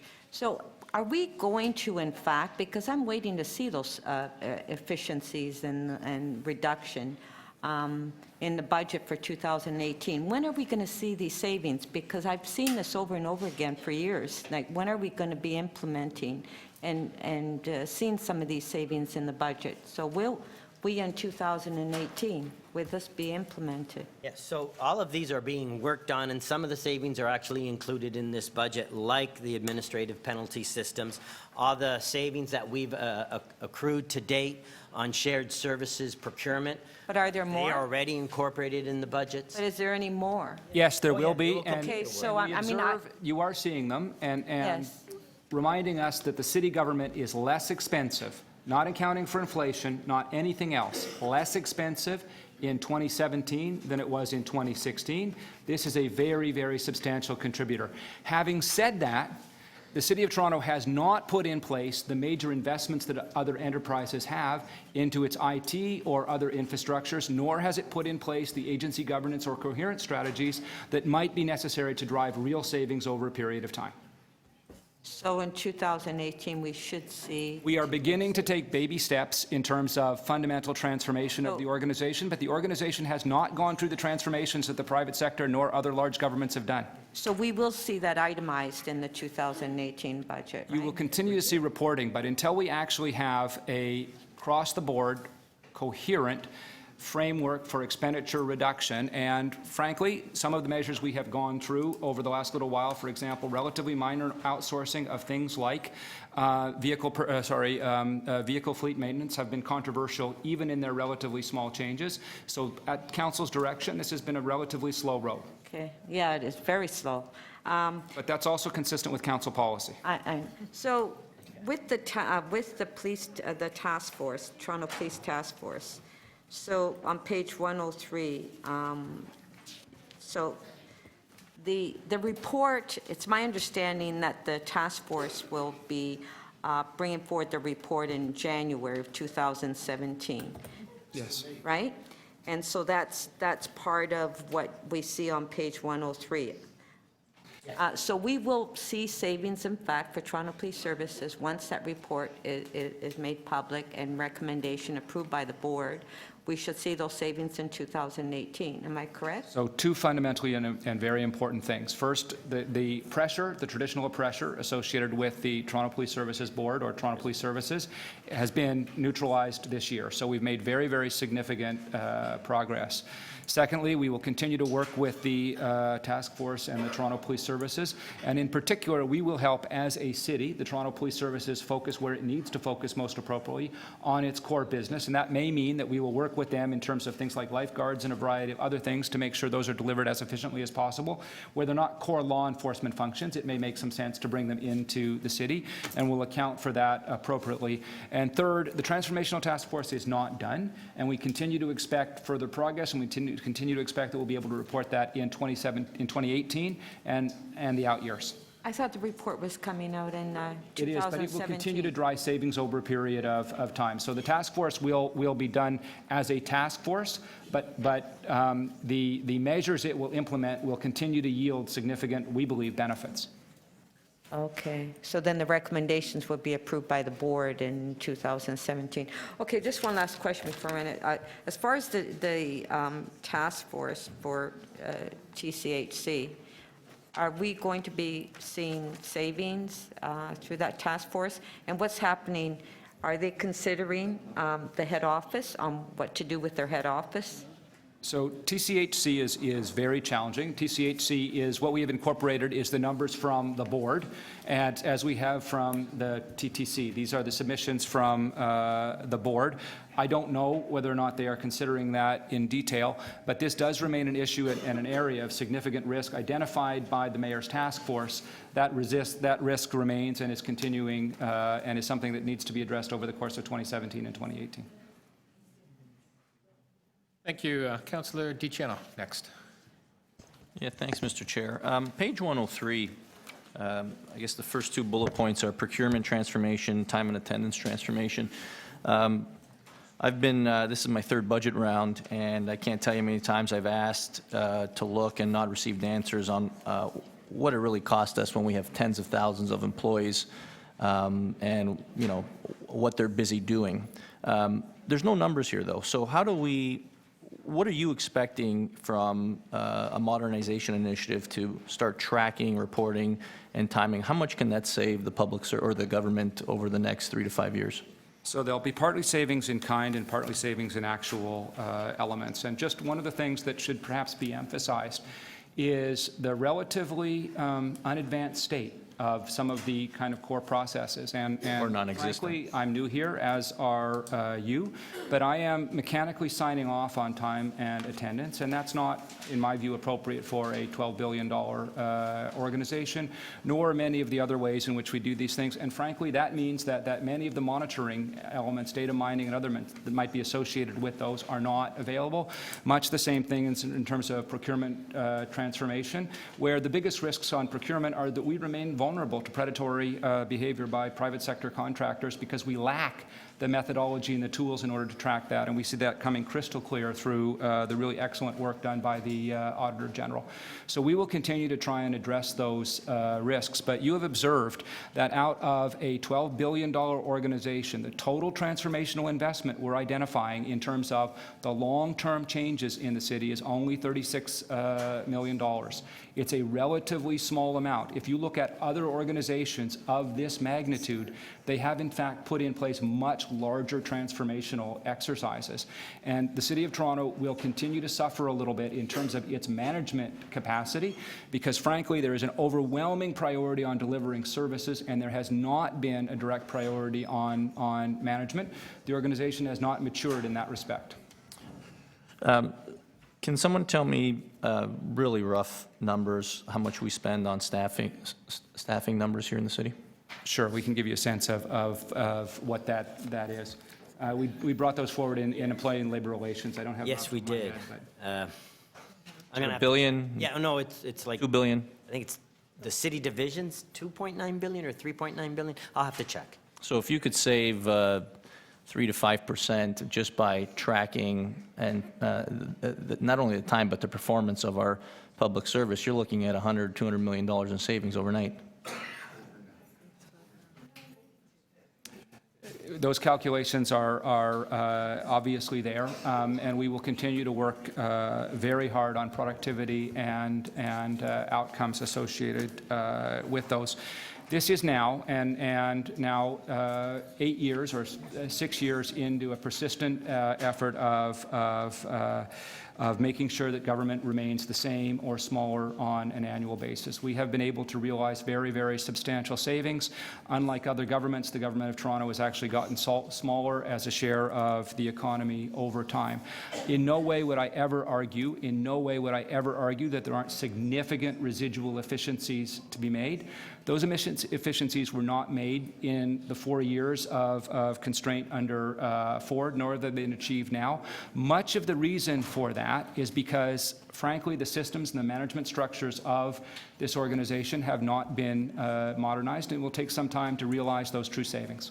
So is there a timeline, or will council see something in the next months or quarters where we actually have a plan in place? Because, you know, I know there's directors in the city who don't believe it's possible to time and manage staff. So is there a strategy that council will be able to consider in the coming months that says this is what we're going to invest citywide to make sure that we're using the latest in technology to manage our employees and the performance? There will not be a grand overarching strategy, simply because that's not sensible for an organization like the City of Toronto that has very different divisions: police, TCH, emergency, a variety of other things. But what Let's say outside of our agencies then. what you're seeing systematically, and what the mayor took some care to point out recently, is a huge amount of work on, as an example, real estate. And what we are trying to do is make sure that we actually have a rational approach to integrating our real estate assets across the board, making sure that we move people out of expensive lease space, making sure employees are consolidated into much more efficient organizations, much more collaborative organizational space, a variety of things like that. Those things are what modern organizations do. We're continuing to drive towards that. And then, of course, there is IT backbone investments, and I don't mean to minimize those because they are ongoing. But frankly, trying to put it up in terms of a great big pretty bow is not the kind of thing that makes a lot of sense. We're far better off just to work mechanically and continue to grind away at realizing the savings. Thank you, Councillor. Thank you. We'll next go to Councillor Burnside. Thank you. Through you, I believe in your presentation you mentioned that the debt ceiling of 15% would be exceeded in 23 and 24. That's correct. That's correct. How much and why? We'll give you the exact answer, but the rationale is actually very simple, and it actually relates back to the previous question as well. Council has actually continuously expanded the service levels that they're looking for the public service to fund. So part of the challenge we have in terms of realizing savings is that there is significant new work coming on board. Council has asked us to fund significant capital projects. We've made, from a preliminary budget standpoint, a judgment that Council should probably relax its standards relative to debt management, and that allows you, and this is a judgment call that we're asking you to, as council to consider, that allows you to fit more of what council has already committed to build into the existing envelope. Essentially, though, the strategy is that we maintain the 15% over a 10-year period. But frankly, as part of the long-term report, we may well want to, as a council, revisit whether or not 15% is an appropriate debt level for an organization that is behind, as far behind on its overarching capital plan as it is. Yeah, that's, I guess, a debate for another time. Okay, thank you. Then you mentioned city revenues as a percentage of GDP. Yes. Are flatlining, had flatlined and have actually come down a little bit? Yeah, and I don't want to make too much about the coming down. The main point I want to make is that the idea that city expense is out of control, or the idea that city services are being cut, neither are true. This is very much a preliminary status quo budget. Well, would you not say, though, it depends what your base year is? Like if they were out of control 20 years ago and they're the same, they'd still be out of control now? If you, I mean... Absolutely, Okay, thank you. absolutely. And, Thank you. and if there is a view that there are things, Councillor, that we think we should not be doing, but my observation from council is that the vast majority of council time is spent expanding the service envelope, which we respect and deal with. We've done, I think, quite a lot of work to make sure that fits into a flat-lined envelope down over time. Okay, and my question was actually going somewhere else, but I sort of bit off. As a percentage of GDP, if it's flatlined or gone down, whatever the case is, have any other levels of government sort of stepped into the breach, as it were? We actually, there's actually an interesting piece here. This scenario in terms of governments getting smaller has been consistent with the Harper government. Yeah. To some extent consistent with the Wynne and McGuinty governments. We're seeing the federal government actually reverse and get a little bit larger. Okay, and I have one more question. But technically, we tend to be absorbing more of the services that are still being downloaded by the other levels of government. Right, and that's a whole other issue. But in the land transfer tax, what percentage would be of that revenue is generated from residential transactions? Again, I don't have that number in front of me. I don't know if Rob Hatton or Ruby. Sure, through the chair, it's about 2/3 comes from residential. So we're looking at about 400 million? 407? Yes, Two-thirds. 414. yes. About 400 and change. Okay, Yes, and would we as I actually? indicated to executive committee, that's effectively a tax on property. Yes, thank you. Thank you. We'll go to outside councillors now. We'll start with Councillor Cressy. Thank you very much. Just want to start at a 30,000-foot level to understand. So what you've brought to us today proposed has a 91 million opening operating pressure. That's correct? Yes. Okay.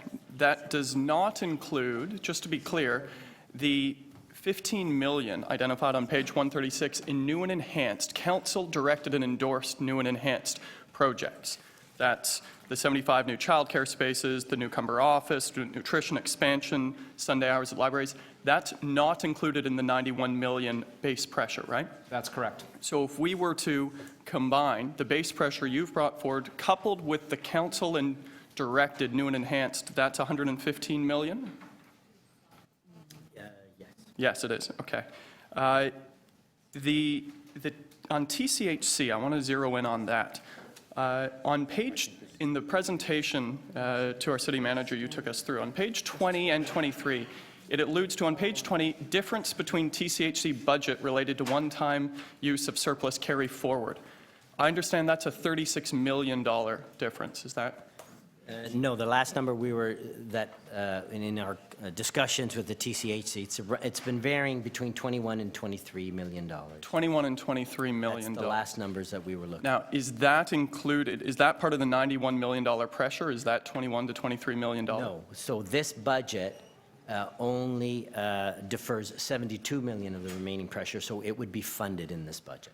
That would be fun. What we are saying is do not use the surplus carry forward. Do not. That results in the residual. Okay. So then on TCHC, so what is included in the budget is 72 million in TCHC deferrals. The 72 million, page 7. That's correct, yes. Okay. So the 72 million in TCHC deferrals, that's 54 million in contributions to capital that's deferred. So just to be clear, what's being recommended here is for $54 million that would have gone into capital at TCHC to be deferred. Is that right? No. So the $54 million exists. It's created through refinancing, we understand, over the course of the Yes. year by TCHC. The challenge with it and why we identify it as transitional or interim or temporary is that there is no permanent funding for that going forward. So we want to make sure that council understands that in 2018, our understanding is that pressure will come back. But the pressure will come back, but we've scooped it now as opposed to So spending it now. we've dealt with it in 2017 there's a report on executive committee that we brought forward last week, goes to council for $320 million of more financing from IO. So we will keep the capital budget whole for 2017. They'll be able to get done what they need to do. But for 2018, Obviously, we can't continue to borrow at a pace of $320 million, so that's why that problem reoccurs in 2018. On TTC, the service changes assumed by TTC, you mentioned, Mr. Racine, it was around $10 million. What are those adjustments that are assumed in this? I know that $29 million from the 10% fare increase is built into the budget. What are the service changes by TTC around $10 million that are built into this? So sorry, we'll just flip through the detailed material. All right. So I'm going to let you flip to that, and on account of my 5 minutes, I'll come right back to it as somebody's looking. I want to come to page 134 around service adjustments that are incorporated into the budget. I just want to make sure I understand. The proposal in this budget is to discontinue the emergency cooling center program that was in use this summer. Is that correct? Yes. Yes, that's correct. That's correct. All right, so to discontinue that, and as well in this budget, if I understand, reduction of complement through attrition in shelter support and housing administration. So the proposal in this budget assumed is overtime to save $1 million by having less staff working in shelter support and housing administration. Is that correct? That's correct. Are we over our capacity right now as it relates to the shelter capacity, council directed at 90%? Correct. On average, we are over that. So we are over capacity right now on shelter capacity, and the budget in front of us proposes to reduce our staffing by $1 million. We're going to be focusing that on the more of the administrative side. Right, okay. Do we have an answer on, sorry to come back to it, I'm just conscious of time, on the service changes assumed by TTC worth up to $10 million? What are those adjustments? Sorry, I've got a service change number of $2 million. $2 million. And it's related to higher parking rates. Okay, and that's my 5 minutes, thank you. Okay, Councillor Cressy. Councillor Perks next for questions. Thank you very much. I'm still not clear on what's happening with the TTC budget. So if I go to page 18, there are expenditure changes, and you've got -88 for TTC-based changes. Is that the same as the budget that the TTC Commission approved? Yes. Yes, that's, the budget in Ms. front of, Levita's saying no. No. aside for the two items. If I get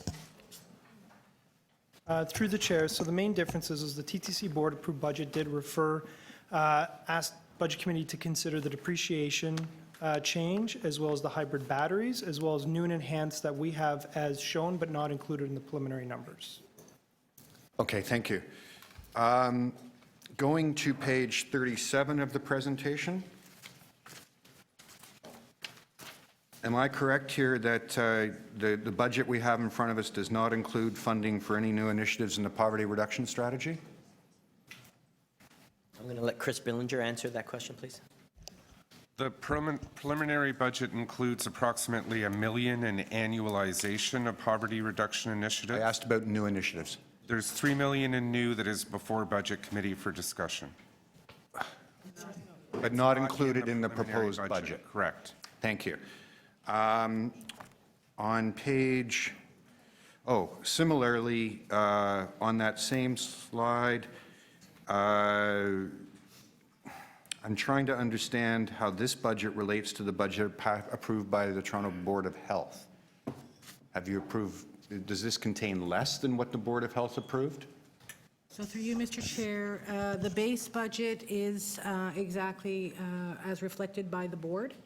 Again, it does not include any new requests that have been recommended by the board, but they are in the list for your consideration.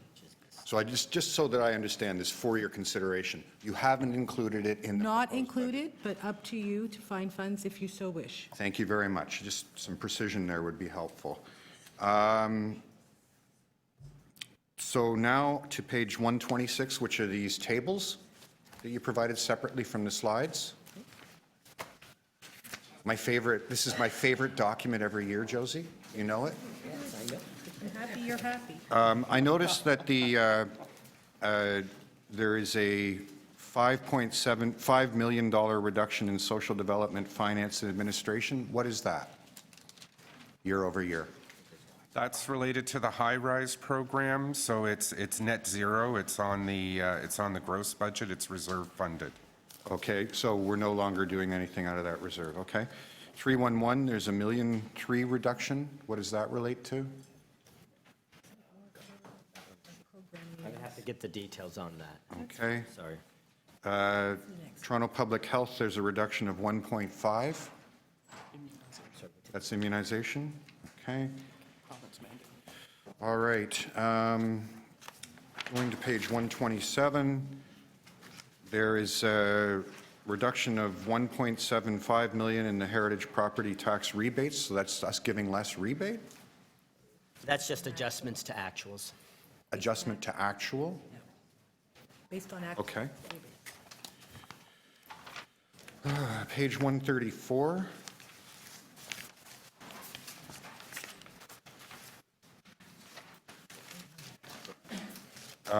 So I know, so if I'm correct, I just want to understand this. Facilities real estate, move to standard custodial service delivery, Toronto Police Service, that's contracting out the cleaners in the police stations? No, not exactly. So we are not increasing the number of contracts. We've just actually renewed all the existing contracts. There was an Auditor General's report that said some areas are getting higher cleaning standards above the normal standard that would normally be done. When we brought that attention, So it's to the harmonizing the attention. standard down. That's right. When we brought that Thank you. proposal to the police, they wanted to harmonize down. Parks, Forestry, and Recreation, this is overturning a 2016 budget decision to enhance maintenance in horticultural and urban agriculture. That's reversing council's decision. Through you, Mr. Chair, that's correct, but last year when they were approved through one-time revenue sources, so we don't have that same revenue to help continue. Oh, I wish I could take out some of the one-time stuff you've done, but didn't take out yourself. PPFA, no, sorry, that's not the one I want. Oh, yes, that's a emergency cooling center, a reduction of 30,000. What's that? That is the money that's been assigned to the OEM for the cooling center program. Public Health recommended an increase. OEM believes that that's not an emergency situation, that should be more programmatic based. And we do not see that the take-up has been significant in the cooling center. Okay, I'm over my time. Thank you, Mr. Chair. No, so I did want to remind councilors we'll have more opportunity next week when we get into the individual program areas. So I appreciate where Councillor Perks was trying to delve into it deeper, but we'll have a lot more opportunity next week as we get into the individual divisions and agencies. Next is Councillor Fletcher. Thank you. The city manager and I have had this discussion a number of times. You've outlined that the TTC and the Toronto Community Housing are the two biggest pressures on the budget. So they were both, TCHC actually had a large part of its portfolio downloaded from the provincial government with amalgamation. And the TTC lost a lot of operating subsidy. So I think we can agree on that. So I think two things relevant to both agencies. One is there continues to be governance challenges, and we continue to need to work through very closely with the agencies to understand at a greater level of detail what their cost drivers are, particularly in the out years, and help them bring a path to fiscal stability. And secondly, you are absolutely right. The primary pressures, in fact, the primary drivers of the $90-odd million gap are a function of those programs that the City of Toronto is trying to cover from a property tax base that, in my view, are generally more appropriately dealt with through a progressive property tax, through a progressive tax base. And has there been any uptake from the provincial government on meeting some of its obligations for Toronto Community Housing capital needs, particularly the Ontario Housing Corporation portfolio, which was downloaded? We continue to work with the province, but we have not yet been able to land direct funding. And how, what kind of advocacy has there been with the province and in a public way to pay their fair share of their housing? So there's been a variety of mechanisms, councillor bylaw, and I know the mayor have done that, and I know that through the tables associated with the government of Ontario and the City of Toronto, staff have been very active in pursuing those conversations. Nothing public, though? No. No public? Nothing public beyond the efforts of the housing advocate and the mayor. And then the total capital influx that has gone into Toronto Community Housing since we sold the hydro poles, and what is that number? So that was on the report that we did last week. The original plan was we would put 864 million. I think we're up to about $1.06 billion. So we're over plan by about 193 million. We're over, that has been given to Toronto Community Housing. Yes, and funding that we've provided, now much of it has been through loan guarantees with IO, that IO demanded. And just reasonably, and how much of that work do they do every year? How much capital work do they do? I believe the capital plan was calling for about $200 to $250 million a year. That was that 10-year plan that we set out to council in 2013, and it ramped up in later years. But So it what was, is on it now? average, it was 2.6 billion, sorry, 260 million, because it was 2.6 billion for 10 years. Is there any other corporation that you know that manages, that the city has, that manages that level of construction and maintenance every year? The capital budget of the TTC is actually much larger than the TC. So I said Outside of the, I said the city. outside of the TTC, it would be the largest agency. I'm not asking has about capital. agencies, I'm asking about divisions. It would be comparable to transportation. PF&R is around that 300 million, I believe. It would be comparable to some of the larger capital divisions, like transportation and PF&R. And the governance, current governance issues that we've discussed, that while these are our two biggest pressures, there's no direct line into these corporations. It's governed through a board, is it not? That's correct. That's autonomous, essentially.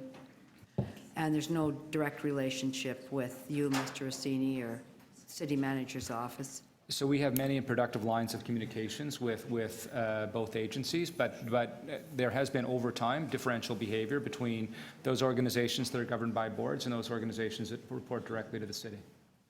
And just in being able to identify, well, we had the situation at the TTC where we had to take back the big management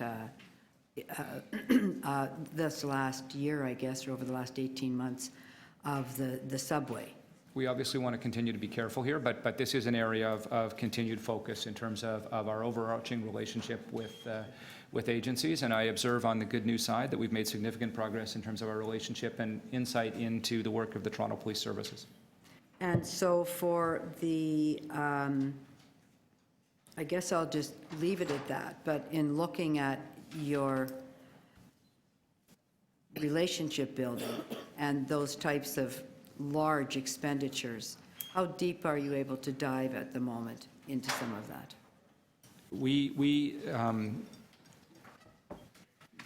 It's an entirely appropriate and very, very good question because, and Councillor DeChano was asking kind of fundamentally important questions about the ability to realize savings in the city, and those extend out to the agencies as well. I know that the TTC has embarked on its own transformational journey. I know that Andy Byford is very proud of the work he is doing and expects to realize significant savings. I know that Toronto Community Housing has been under significant pressure over a period of time. But the reality means, from a city perspective, as we try and understand what is the long-term fiscal future of the city council is reliant on only indirect information with respect to those long-term costs and cost drivers. Thank you, Councillor. Councillor Davis next. Thank you, Mr. Chair. So just so I understand, the opening pressure went up over 200 million? No, so if you look on slide... It's 25. The opening pressure went up to 731 million from Slide last... 24, if you see up there, the expenditure side went from 582 to 611. Then when you factor in revenue losses, it went from 678 to 731. That's about $50 million, 53. The biggest driver, 35 million of that, is the difficulties on hydro capitalization and the potential loss of dividend. Okay, but the opening pressure is now 731. Absolutely, yeah. And it was anticipated at the end of last year to be 500, so it's 200 million more than anticipated. Okay. The 582 was the expense side. Yes, that's only part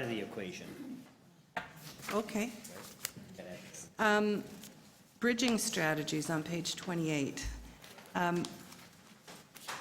How much of that is one-time in total? I've got 28.5 million that we are going to have to make up again next year, presumably. The bridging strategies are all of a one-time nature that come back next year, all 100 million. Okay, all 100 million will come back again next year. And these can be perfectly legitimate and perfectly reasonable, but council should be aware that these come Right. back next year, and we would appreciate direction, and we'd appreciate direction to the agencies to look at measures to make these savings, to make these issues addressable in the out years. So last year it was 38 million, and that 38 million is built into the budget. Different concept. As I said, it's slightly different in that last year, while we knew there were pressures in the TCHC, we didn't specifically quantify them and put them in the budget and report them as such. What would be comparable from 17 to 16 is 38 million last year, 29 million this year. And as you Okay, if recall, you take out the TTC. we were in the middle of the TCHC, yes. we were in the middle of the mayor's task force TCHC, last year. sorry. Main difference. Okay. Is there anything in here for the recreation facilities plan in your 10-year capital plan? The 10-year rec is 1.2 billion, and I'll have, if Annie, Through Janie's the there, chair, the plan hasn't come forward yet for council's consideration. But it will be included in the 10-year capital plan, presumably, when you bring it forward this year? When the plan is approved by council, we'll have some considerations in the 2018 budget. Keep asking for the last 10 years when we're going to put money into the recreation capital plan. It's true. Maybe I'll just get to childcare because I want to make sure I do it. So the childcare budget does not include the 200 spaces that we approved that were to be annualized for this year, correct? Elaine will answer that. It includes 125 of the 200 spaces. So 75 are not included, even though council approved that. That's true. The 125 were added last year, so we kept them in with a view to maintaining service levels. And are they funded in the base budget, or are you taking it out of reserves again? We do have a draw in the reserve for the year, but the 125 has now been added to the base. And we approved a 5-year plan to shift childcare budget onto the tax base, and that was going to require another $2 million this year. Is that in the budget? No, it's not. And you're proposing closing a childcare center? Yes, we're also opening 2 additional childcare centers this year. The one we're closing is for health and safety and physical plant issues. And the reduction of the payment to the school boards for the space in schools for childcare, you're proposing that get cut as well. Is that right? But it's not the full amount. Are you phasing in what percentage of it this year? It would be, we'd be required to give 6 months' notice, so we've assumed that it would be phased out as of July 1st, so it would be a 50% phase-in. Now, last time we looked at this, it was going to have an impact on parent fees by raising parent fees by, I can't remember, it was about 20%, as I recall. Is that true? We estimate that it would be about $1.34 a day. But I should point out, Councillor, the reason we've recommended it is because this program is not equitably available across the system. I'm not asking, I'm just asking if it's in. This has been attempted 3 times now, and so I just want to see if I understand that that's in. So it's for full implementation July 1st. That's correct. That's your last Okay. question, Councillor. Thank you. Oh, We'll have, as I said, lots of opportunity to delve deeper into the individual programs when they come before us. Deputy Mayor McConnell, you have some questions? Yes, I do. Thank you very much. I'd like to start really with the poverty reduction. That won't surprise you. You've kind of put out a number of 2.9, which now gets everybody into a tizzy because they think that that's all we're spending on poverty reduction. Can you confirm that except for the 2.9, 2017 work plan funding is entirely embedded in the budget? That's correct, Deputy Mayor. The 2017 work plan, which was before Executive Committee, is largely resourced from within existing resources. Yes. With the small incremental pressure in 2017.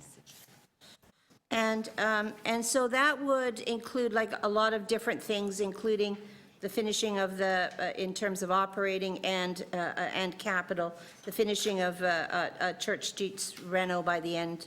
We would start to do that at the end of 2017. I think that we've got a new priority center, which may be outside. So it's a bit of an inside, outside. Will it be possible for us to, as we go through this process, to look at these inside resources and to at least ballpark how much it may be that, even if it's part-time, a part of a person's job or part of a division's job, will we be able to at least give a ballpark of how much money we are actually investing in poverty this year? Yes, Deputy Mayor, we're going through that exercise now, and we will have a briefing note for Budget Committee in January. Thank you, like we did last year? Yes. It was January last year as well. That is great. And so, so all of the bits and pieces of that. Could you explain, or could somebody explain to me, we are opening new shelters, but we have shelter housing and support, which is reducing 27 million. So I didn't really understand how that all works when you kind of use this one, the poverty reduction, and then this one together. I didn't know. So if you could just, it's on page 135, and it's about partway down. The elimination of the services that prevent homelessness, the reduction to TCH, you see what I'm saying? Yeah. So through you, Mr. Chair, that list is the additional $76 million of options of service adjustments, not included in the budget, but as the city manager said, there are options for your consideration if you choose to use expenditure reductions to reduce the $91 million gap. And what are those, though? I'm not understanding what types of things they are versus what we've got inside and already funded through the poverty reduction. That's what I'm just trying to square that hole, that round. Just in general, Mr. Budget Chair, through you, the list on this appendix on page Yes. 135 would have major service impacts in the community, and that's why they have not been included in the budget. Whereas the ones that have been included are less impactful, more minor, and that's why they have been included. So that is the most profound difference between the two lists. So I think I misheard you. You mean these ones are the more severe, and the less severe are inside the budget? That's correct. So the severe, the ones that have more of a major impact on the community, Yes. they total about 70, as Josie just said, $77 million gross, 72 million net. They are not included in the budget, but they were income. We put those forward because council requested a 2.6% guideline. This is what 2.6 could look like. I Over see. and above the reductions that we have included. I see. If I can, the core construct of the preliminary budget is our effort as staff to be very respectful and very direct in terms of council direction. So what we try and do is make sure that the measures that are included in the preliminary budget are in fact as consistent as we can understand with council policy as we understand that to be. Council policy has been consistent in terms of 2% tax for some considerable period of time.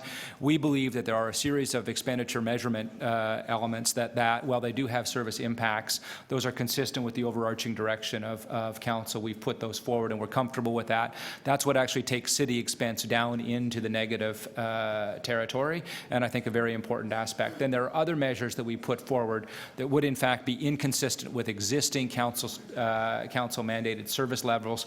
We put those forward in case council, as it works to close the $91 million gap associated with current council revenue and expense policies, it obviously needs to look at both of those. While we have put some emphasis on the revenue policies, we've also been completely clear from a city perspective about what other measures may be available to Budget Committee to recommend to City Council from the expense perspective as well.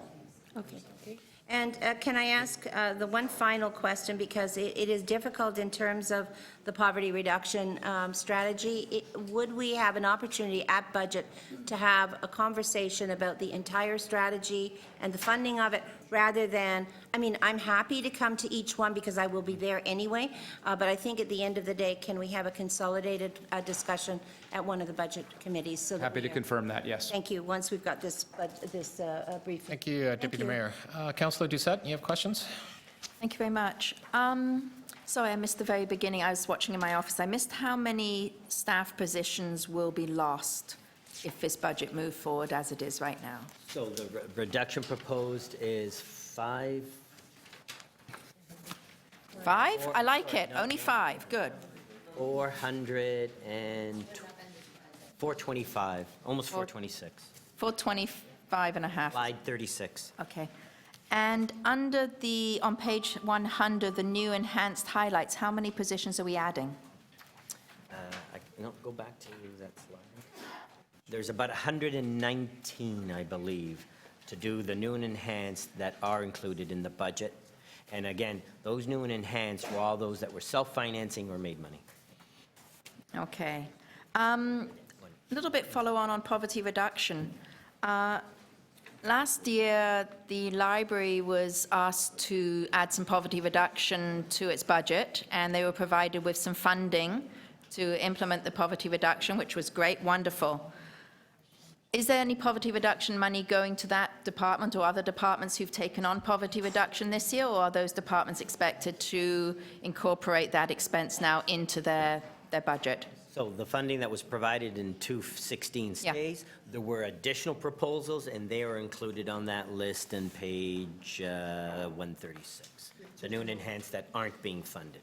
So there are no additional ones, but they're in front of council for their consideration. Okay.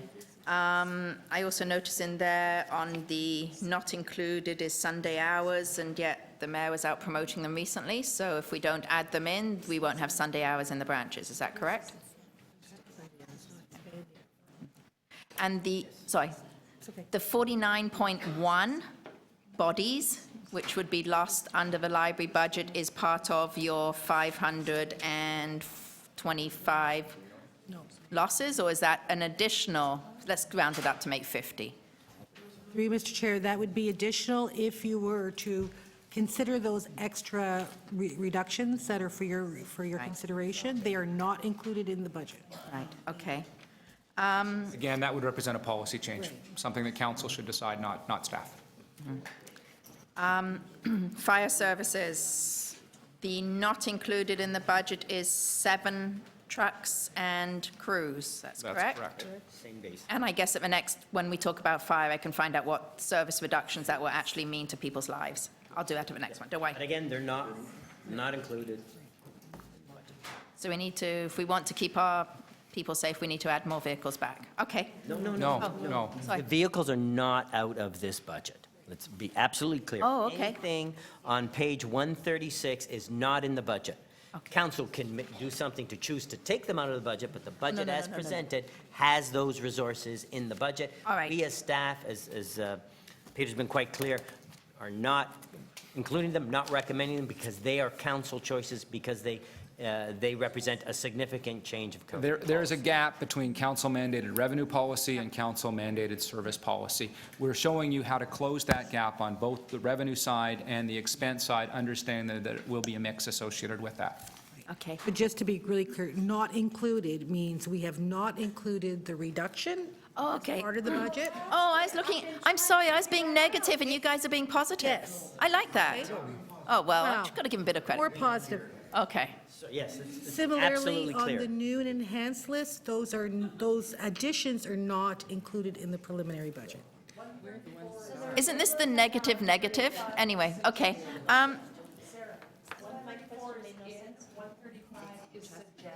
Okay. Last question then, because I know we're Just to be very clear on that, staff from the city feel an absolute obligation to be able to show to council what it would take to meet the minus 2.6 and then actually a little bit beyond that. So we include that list. We're not going to put it into a preliminary budget because that is a fundamental change in policy in many respects. So what we provide you is the very substantial efforts we've been able to make in terms of efficiencies, a variety of other things. Without materially affecting service levels, we can actually bring the city budget down by almost a full %. When you adjust that for inflation or other things, that's actually a fairly steep decrease. That stands in contrast to the agencies that face different pressures. Having said that, though, we want to be crystal clear before council even considers looking at tax and other measures, that you can start and look through whether or not there are additional expense reductions that council would like to direct from the city in terms of council mandated service levels.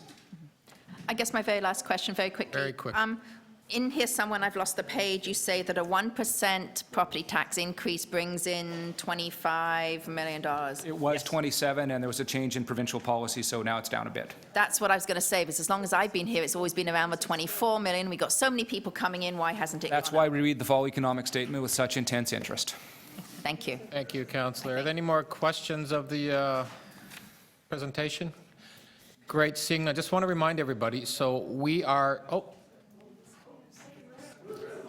there's no second round. We will have every opportunity to, what I wanted to say to everybody, we will be starting next Friday. We'll be getting into the very specific program presentations. We're going to be starting, I want to let everybody know we're starting at 9 a.m. Because of the sundown clause, we have to finish around 3:30, I believe. And we're going to be doing citizen-centered services A. A lot of work that needs to be, a lot of presentations, so I want to start a little bit earlier. We'll probably only do about a half-hour lunch just to try to ensure that we can get everything in that day. It's going to be a challenging day, but just want to remind you, next Friday, December 16th.